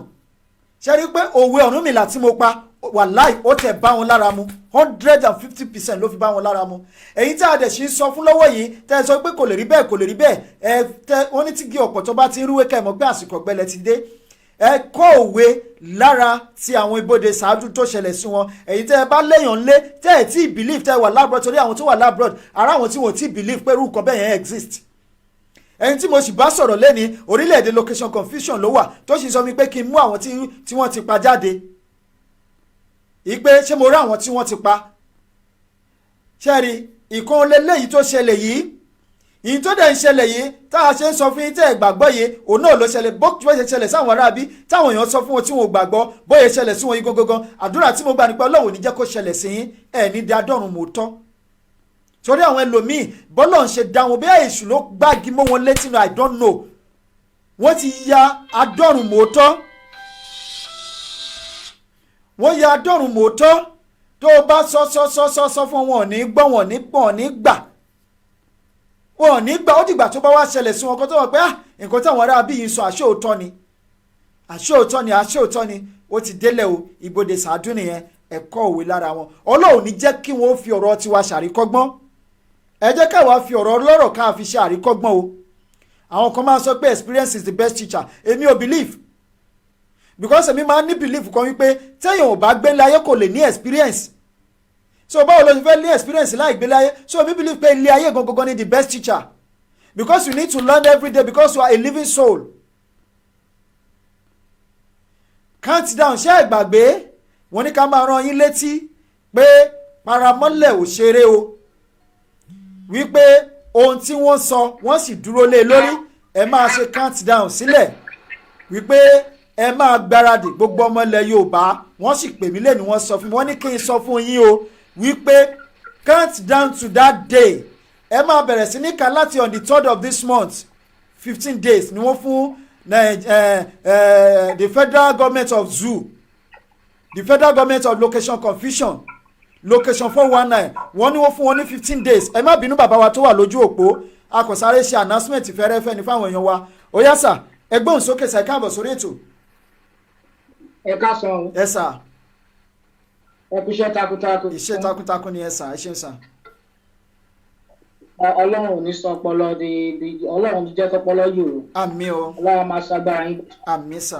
ẹ wo o ẹni tó kọ́kọ́ béèrè lọ́wọ́ yín wípé iṣẹ́ yìí ní godfather ẹni mo kọ́ fẹ́ bá wù mí kẹ́rì onítọ̀hún rẹ̀ wípé ayé tó ń ṣe kì í ṣe ayé kan ayé Áfíríkà àti ayé àwọn tí wọ́n ti lé jìnnàjìnnà wọ́n padà wá bẹ̀ wò wọ́n ti condemn ayé ẹ̀ padà tẹ̀lé ẹni tí wọ́n bá ti bí sínú ìyà ẹni tó bá ti bí sínú òṣì wọ́n bá ti bí pé kó jẹ ìyà láyé ẹ̀ kò sí bẹ́ẹ̀ ṣe máa wo orí ẹ̀ mọ́ kí ọṣẹ dúdú tẹ máa lò fún ìyà yẹn sì máa jẹ ni òun ni ẹni tó ń béèrè lọ́wọ́ ń gbé sẹ́yìn ní godfather kẹ́ tó máa ṣe ohun tẹ̀ ń ṣe ẹ̀rí pé orí onítọ̀hún ti bàjẹ́ gan ẹ̀rí pé onítọ̀hún gan ní ọpọlọ tó ń rò tàbí kò tẹ̀ ní ìrònú kankan tó bá tẹ̀ ń jẹ lábẹ́ àwọn olórí wọ̀nyí.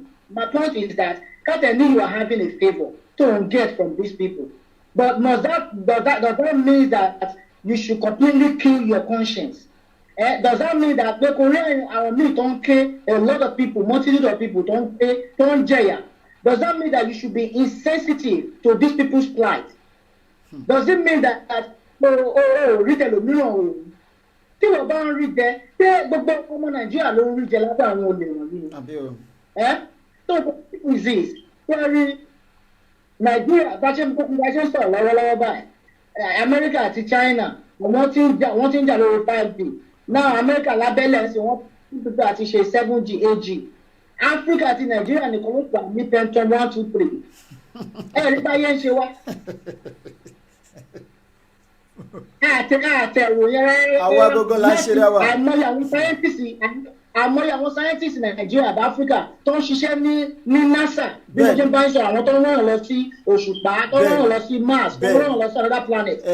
Èmi mọ àwọn èèyàn tó ń ṣiṣẹ́ ní NASA ó dẹ̀ jẹ́ Africans. Ẹ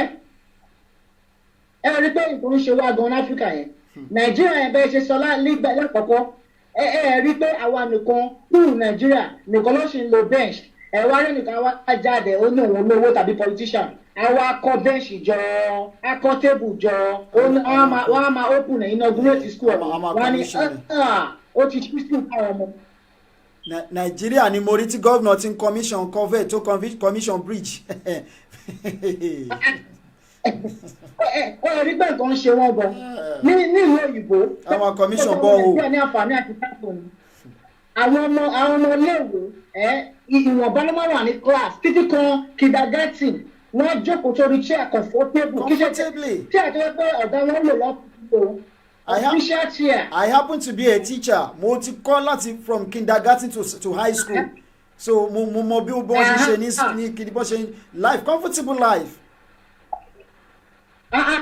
Ìṣúkúrú classroom mi máa ní AC àti heater. Kò ń ṣe ìmí. Kò ń ṣe ìmí. Ẹ̀tútọ̀ heater. Kò ń ṣe ìmí sà.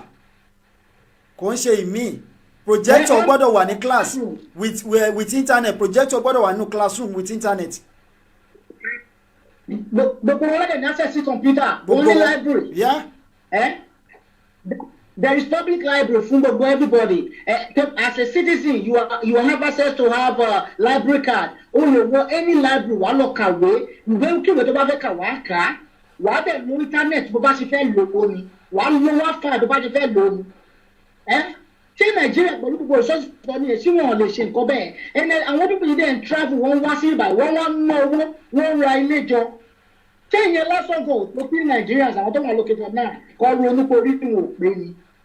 Kò jókòó títò fún wọn láti gbá ẹ̀pù ìtìta kọ́ fún wọn ní ẹgbàá gidi. Ẹ wo bọ́ọ̀sì Nàìjíríà nìkan ló sì ní bọ́ọ̀sì agbèrò máa ẹ wo bọ́ọ̀sì tó ń pè ní transportation mass transportation. Wàláì tó bá gbé wá sí abroad wọ́n á sún náà ni gbogbo bọ́ọ̀sì tó ń lò àti tó kún wa trash ní gbogbo ẹ̀ trash èyí tó jẹ́ ti gọ́ọ̀mẹ̀ntì gan trash.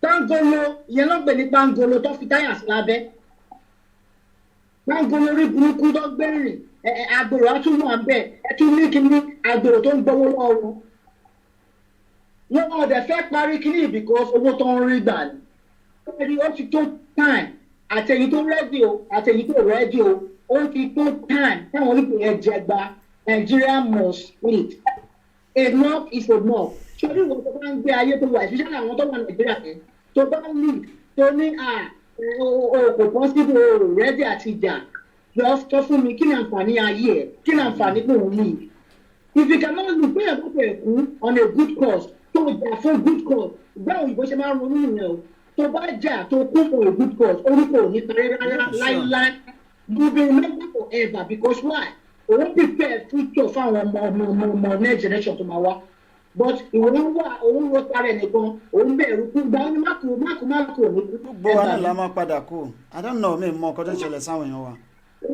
Useless person what is the benefit kò sí kan tó ṣe òwúlò fún ara ẹ ìjọba òwúlò fún ẹ òtún wá lè jà kó fẹ̀mí ara ẹ lélẹ̀ kó fi create a better future fún àwọn ọmọ ẹ so ẹ wo anybody tó máa ń pè tó ń sọsọkúsọ ẹ̀yẹn disregard ẹ̀ kò sí àwọn tó ready ti ready àwọn tó dẹ̀ ti ready ẹ jẹ́ kó sì máa sùn ó nígbà tí Fúlàní bá wá bá wọn lé tó fún wọn ní ẹgbàá tàbí tó ń ṣá wọn lọ́wọ́ lórí orí wọn ó ṣe máa tó pé nǹkan tí mo ní ti dá ṣètò lóhùn mi. ẹ ṣé gan sir God bless you sir ọpọlọ yín ò ní dọ́bà sir God bless you. àmì ẹ ṣé gan ẹ ṣé sir. ẹ kúṣẹ́. ẹ sir bẹ́ẹ̀ sir. ẹ wo ẹ̀yin èèyàn wa a dúpẹ́ lọ́wọ́ ẹ̀yin tí ẹ gbé ìpolówó ọjà fún wa ẹ jẹ́ ká lọ sókè ọjà náà à ń bọ̀ àti ìdè. Hello Mr. Abel. Hello Mr. Chair. When am I getting the supply? Hello. Oh, I can't hear you. This is disturbing. How do I get someone trustworthy and reliable to help me buy these goods and import them? Time is running out. My God, how do I explain this to my clients? Excuse me, sir. I think I have a solution to your problem. How can you help me? Have you heard about Calibration Logistics and Shipping Cargo? No, I've not heard about them. Calibration Logistics and Shipping Cargo is a reliable company that helps you buy goods and ship to any part of the world through sea and air. All you need to do is to connect with them, make the necessary payment, and be assured that your goods will be delivered to you in good conditions without delay. Wow, this is so interesting. Tell me more about this company. At Calibration Logistics and Shipping Cargo, your comfort and pleasure is our concern, and that is why you can visit our Mama Chi restaurant with your loved ones for your continental and intercontinental dishes. Our excellent unisex salon is set to give you the perfect look and leave you outstanding. Calibration Logistics and Shipping Cargo is at Katip Kazim Malaysi, Pasha Sadek Suka, number 29, Fatih Asarai, Estabo Talking. Telephone. Call Oladapo Akiode on +905 318 330969 +905 0805348548523 or +234-806-629-1798. Connect with our Nigerian office at Thomas Estate, number 5, Nazio Kuro, Onyebuji Street, Ajaleki, Lagos, Nigeria, or visit our branch office at number 133, Latif, Adegboyega Street, Agol Palace Way, Grand Mate Bus Stop. Telephone 234-806-629-1798 or 234-903-689-5350. For more enquiries, connect with them via social media and on Facebook, Instagram, and Twitter at calibration.com or visit www.calibrationcargo.com. Email address at calibrationcargo.com. At Calibration Logistics and Shipping Cargo, we bring comfort to your doorstep. Change your 6-story into a elf story today with Juice Plus. With Juice Plus, you can activate and reactivate your healthy lifestyle and get grinding again in your day-to-day activities and enhancing total productivity in whatever you do. At Juice Plus, we make all-round healthy food blend that reduces your belly fat and speed up your metabolism. Other health benefits you get at Juice Plus include increased energy, increased recovery, liver cleaning, manpower, stress and anxiety reduction, hair and nail strengthening, decreased allergies, helps sleep better, improved skin, improves pregnancy condition, helps lose weight, inflammation reduction, and lots more. Visit http://bfemi-davis.canada.juiceplus. Juice Plus, health for all good. Round up plenty. Today we have somewhere to go and an important issue to attend to again tonight. God bless you for sharing this program tonight. God bless you for being part of this program tonight. And God bless you for having the faith in us and in the Oduduwa nation. God help you. God bless you for believing in Oduduwa freedom. By the special grace of God, we'll be here again tomorrow for another episode of this program, End Nigeria Now, before it ends your life. But before then, orúkọ ti tèmi kò tí ì yí padà, Òjìnlẹ̀ Marcus lórúkọ tèmi. Apèdègbàyè gbogbo ilẹ̀ Turkey yìí náà rí Guru Maharaji Adẹ́rìnpòṣónú Mr Sport èmi gangan lèmi wọn ní fẹ́ lómi ìṣe mi. Ó dàárọ̀ ká sùn láyọ̀ ká jí láyọ̀ pẹ̀lú àṣẹ lọ́wọ́ Ọlọ́run Ọba. Ṣùgbọ́n ká tó lọ ẹ má gbàgbé ẹgbẹ́ ìpolówó ọjà yín wá kí ajé kí ó bu gbájẹ. Ó dà ẹ wọ́n ní kí a bá wọn kí àwọn èèyàn tí wọ́n wà ní ojú agbágbé Taofik Ekene ẹ ṣeun púpọ̀. Ìpè yẹn wọlé kò fẹ́ ká lọ. Hello. Hello brother mi. Ẹ kú ètò brother mi. Ètò ni ẹ o. Ìṣẹ́jú méjì pàápàá kí a tún máa lọ. À ń gbọ́ yín sìn. Mo rí pé bẹ́ẹ̀ mo rí pé bẹ́ẹ̀ random tẹ̀sán fẹ́ dá sí ètò kìí. Ok. Ẹni tẹ́ sọ pé ṣe ló godfather yẹn ṣe ń gbọ́ mi. Bẹ́ẹ̀ni. Orí ẹ̀ ni ò pé ẹ máa rí sìn. Number 1. Ó lack exposure. Fún àpè ìkàtà ti project ti brain one day without godfatherism you can't do anything. Seriously, I remember when I left Nigeria in 2015. Nígbà tí mo dé Muritala Mohammed International Airport, mi ní bí máa fáyín o. Ṣé ẹ gbọ́ mi? Bẹ́ẹ̀ni. Ẹ máa gbọ́ mi. I'll be using myself as a case study because if they don't expose, they don't have the mentality that no, pé ìkàmpá ìwúlò ní gbé ilé. Mo dé Muritala, kò dé bẹ̀rẹ̀, mi bí máa ó máa wà ó. Luckily, Qatar Airlines mo gbé. Mo ní stop over ní Qatar. Nígbà tó dé Qatar Airport, mo fún Nigerian government ní pẹ̀sìtì. Mo fún Nigerian government ní pẹ̀lú. And then nígbà tó máa take off ní Qatar Airport, mo dé Dubai. Mo rí airport, mo lanu pé Ọlọ́run ọba ọ̀ pé ẹni tó bá jókòó bàbá ẹ̀ nìkan, á ní okùn bàbá ló tóbi. Lack of exposure and the poverty, wọ́n ti fi àjẹ́ Yorùbá even Nigeria youth to the extent that they won't even take anything more than what they will eat how to survive. Ṣé ẹ gbọ́ mi? Má lọ sí ẹni tí a máa lọ sí Nàìjíríà gbélé tí a bá dé dísẹ́lì tó bẹ́ẹ̀ láti gbélé mo ní tó ọdún ìbí ẹ tó máa rí ìgboro àlẹ́ yóò tó máa fẹ́ wọ́n bá pé ẹ lọ ẹ wá rí àwọn èèyàn títì ojú wọn wá lé bí ojú wèrè. Bẹ́ẹ̀ni. Ojú wọn máa lé ẹrù ká tó máa bà ní. So many of them tó kàwé yẹn ìwé náà tẹ̀ lọ kà fún ọlọ́pọlọ mọ́. Before mo máa rẹ́kọ̀dì sí wọn máa bú wọn ní mo máa tasọ́ ní Facebook dáadáa ẹ̀kọ́ tó máa rò pé àfọlé ebi. Ṣé mo pè é ó lè jẹ́ kí professor kó máa ronú like a fool. Bẹ́ẹ̀ni.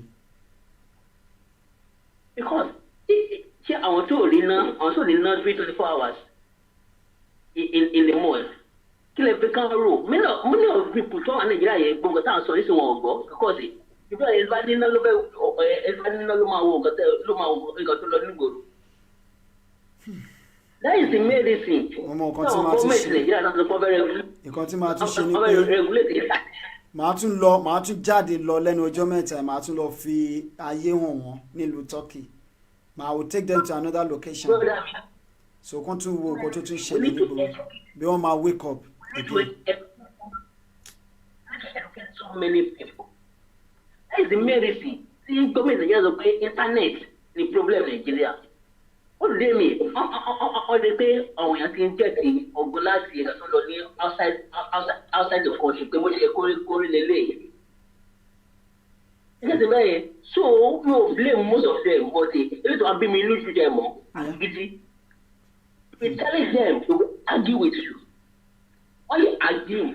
And if you hear everyone to pay for that day, or no, you to be say, now you are saying, I'm don't put the grass on Gaye, or Minu, you must walk a day to what the below the grass solely. Check it, Mister. So, if you already this week, our youth, that is that day, nearly back of here. I'm telling you. And then àwọn ọba tá a lè gbọ́ àwọn ọba yẹn wọn kì í ṣe ọba mọ́. I will keep on repeating myself. Ẹni tó jẹ ọba gidi tó jẹ́ ifá ló yàn sórí àpèrè tó dé adé gidi orí àpè láti ronú. Àwọn bàbá wọn tó wà ń bẹ̀ wọn kàwé ọ̀gọ̀ tó ń ka ọgbọ́n orí. Wọ́n ní orí lẹ́jà tí ń bàjẹ́ ẹ̀ mọ̀ wọ́ kò inú tẹ́lú mọ́ yá àtàkùn wọ̀nyẹn ìdùnnú nílé láti lọ kó ogun bá ọ̀ní nílé ká nà orí ọpọlọ ìyá wa set ká lọ sọ̀rọ̀ láàfin ká tún nà ọpọlọ wọn wá set. That is my prayer. Ẹnìkan ló pè yín lẹ́kọ̀ọ́ tó pé wọ́n ti lọ sí Kwara State yẹn pé wọn ò believe wọn. Wọn ò believe ibẹ̀ gọ́gọ́gọ́ inú abúlé gọ́gọ́gọ́ ni wọ́n lọ tí wọn ò believe wọn. Ẹ wo ẹ bá wa round ẹ up wọ́n ti ń pè wá ó ní meeting kan tá a gbọ́dọ̀ attend nísinsìnyí. Okay, in short brother mi my prayer tí wọ́n máa gbà sí kọ́ máa attack wọn pé kọ́ máa pa wọ́n lù. Bẹ́ẹ̀ni. All right. Kọ́ máa attack wọn máa lẹ́wọ̀n balẹ̀ ẹ ṣe brother mi ẹ kó ètò. All right, God bless you sir. Ẹ ṣé gan sir.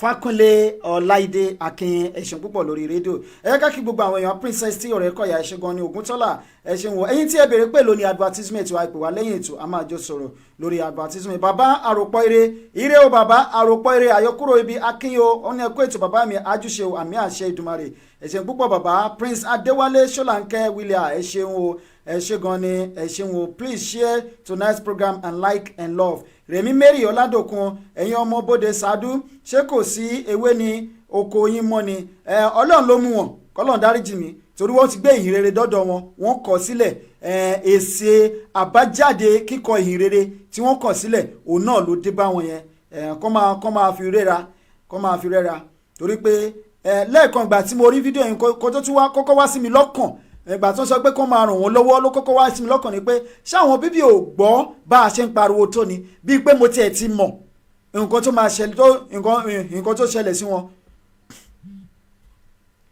Hello ma. Hello. Yes ma. ọ̀nà àbínú pé mo tún pè.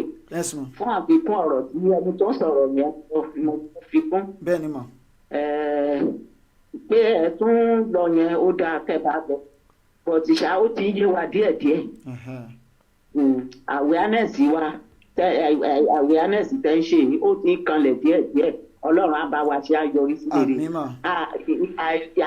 Ìnà tó gẹ́gẹ́ bí ọ̀rọ̀ ẹni tó sọ̀rọ̀ yẹn tán èèyàn bá yí kúrò lẹ́kọ̀ọ́dù tó bá sọ̀kalẹ̀ àgbàdo tó bọ́ sínú gbogbo wa ń ṣe gẹ́gẹ́ bí ìrìnàjò tó sọ̀rọ̀ náà bó ti sọ tó Ọlọ́run á pa fún wa àwa ló ti rí ìmọ̀ àwọn yóò ti rí ìmọ̀ tó bá jẹ́ pé fi wọ́n sí ìtàn máa ṣe ṣàṣìlẹ̀ lọ wọ́n bá ti shut down àwọn ti shut Nàìjíríà down gbogbo Nàìjíríà tipẹ́tipẹ́ tó kò sí nǹkan tán lè fi tújú wọn o wèrè ti já níbi tán so wọ́n mọ́lẹ̀ sí o àwọn náà ti gbọ́ nǹkan tán sọ o so àdúrà ni la máa fi tì yín lẹ́yìn àti gbogbo agbátẹrù tó ń ṣe àtàwọn yùtù àtàwọn òbí gbogbo wa àríṣẹ́ ṣe gidigidi èmi níṣẹ́ tí mi ṣe ẹ̀yin náà níṣẹ́ tí yín ṣe kẹ́ ẹnì kọ̀ọ̀kan gbọ́ ká lọ sanyẹ̀rì wa kó lè àwọn wọ̀nyí wọ́n ń da àgbàdo sílẹ̀ fún wa ní àgbàdo náà tún lọ kó tán dà sílẹ̀ fún wa yẹn káráyè gbàgbé iṣẹ́ ara wa á lè gbàgbé ìjà tó kù àwọn ló máa jẹ́gbẹ̀rún lágbára ọlọ́run á dẹ̀ tú wa sílẹ̀ so mo ní kí n dá sí ní kẹ́mẹ́ pé èmi náà wà pẹ̀lú yín bẹ́ẹ̀ ṣe pè nìyẹn mo ti wà pẹ̀lú. ẹ ṣé gan ma God bless you ma ẹ ṣé púpọ̀ ma. Yes ma. Rahim Akande wọ́n ní olóòtú ẹ̀ka lẹ́ẹ̀kọ́ ètò ọlọ́run ò ní jẹ́ kó bàjẹ́ ẹ dákun ìmọ̀ràn tèmi ni pé kí a mú ọjọ́ kan láti ṣe ìwọ́de lórí Odùduwà nation ká lè fi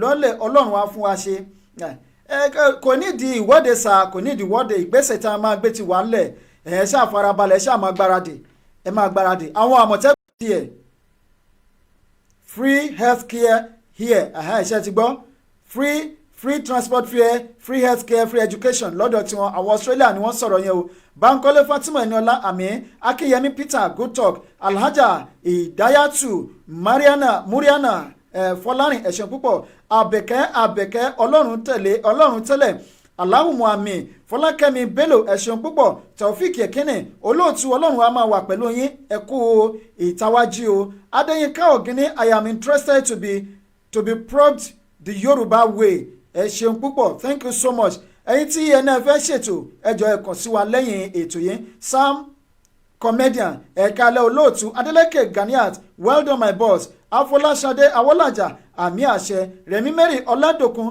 are the Fulanis stronger than cultists torí wèrè ìta ni a ṣe ní wèrè ti ilé o dé báyọ̀ Yorùbá nation no going back Adeleke Ganiat the Lord is your strength. Quadri Ola Nigeria is a scam. Moses Ayeni thank you. Adeleke Ganiat Adeomoba Murphy Ọlọ́run wá fún wa ṣe Adeomoba Murphy I am telling my people that dé ọmọkùnrin kò tó Princess T Ọ̀rẹ́kọ̀yà ó ní agbára o mo dúpẹ́ òjò ẹ ṣeun fún mi àsì òtítọ́ ọ̀rọ̀ Banki Musafau bàbá Bakai Musafau ti jí ẹ ṣeun púpọ̀ oníkẹ́ bá wa ṣe àìtòyé àwọn tí ó di TVR ní Taofik Ekini olóòtú òótọ́ ọ̀rọ̀ lẹ́sọ bàbá Bakai Musafau ti jí ẹkú ètò olóòtú àgbà makọ̀ ṣẹṣin púpọ̀ sà Adeleke Kazeem well done sà Olúmúyìwá Fáṣọyìn ẹ̀ṣẹ̀ púpọ̀ Felicia Leka Babayemi ẹ̀ṣẹ̀ gan ni Diana Agobiade ẹ̀ṣẹ̀ gan ni o ìjìnlẹ̀ ẹ̀fọ́ oníkẹ́ bá wa pín ètò yìí Taofik Ekini àmì àṣẹ Adéọmọ ọba ẹ̀ṣẹ̀ púpọ̀ Àbẹ̀kẹ́ ọlọ́run ẹ̀ṣẹ̀ púpọ̀ gbogbo ẹ̀yin tí ẹ lè gbórúkọ yín lálẹ́ ètò ní ẹ wo bí a ṣe máa fi àdàgbà ètò yìí rọ̀ sí lónìí lélẹ́yẹ ẹ bá wa pàdé ní ọ̀la pẹ̀lú àṣẹ ọlọ́run kí a gbọ́ orin ilẹ̀ Odùduwà.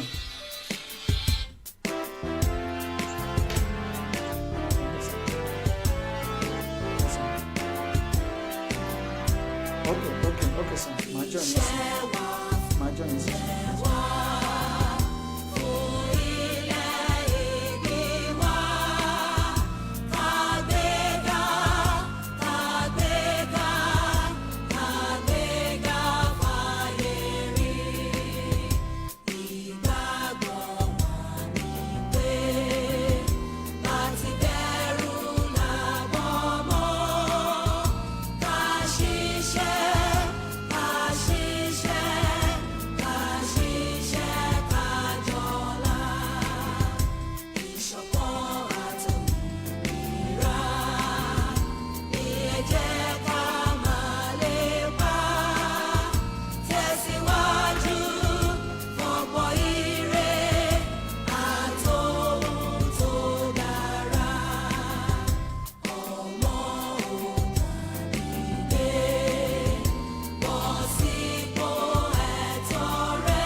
ẹ ṣeun púpọ̀ ó dàárọ̀ ká fìrè pàdé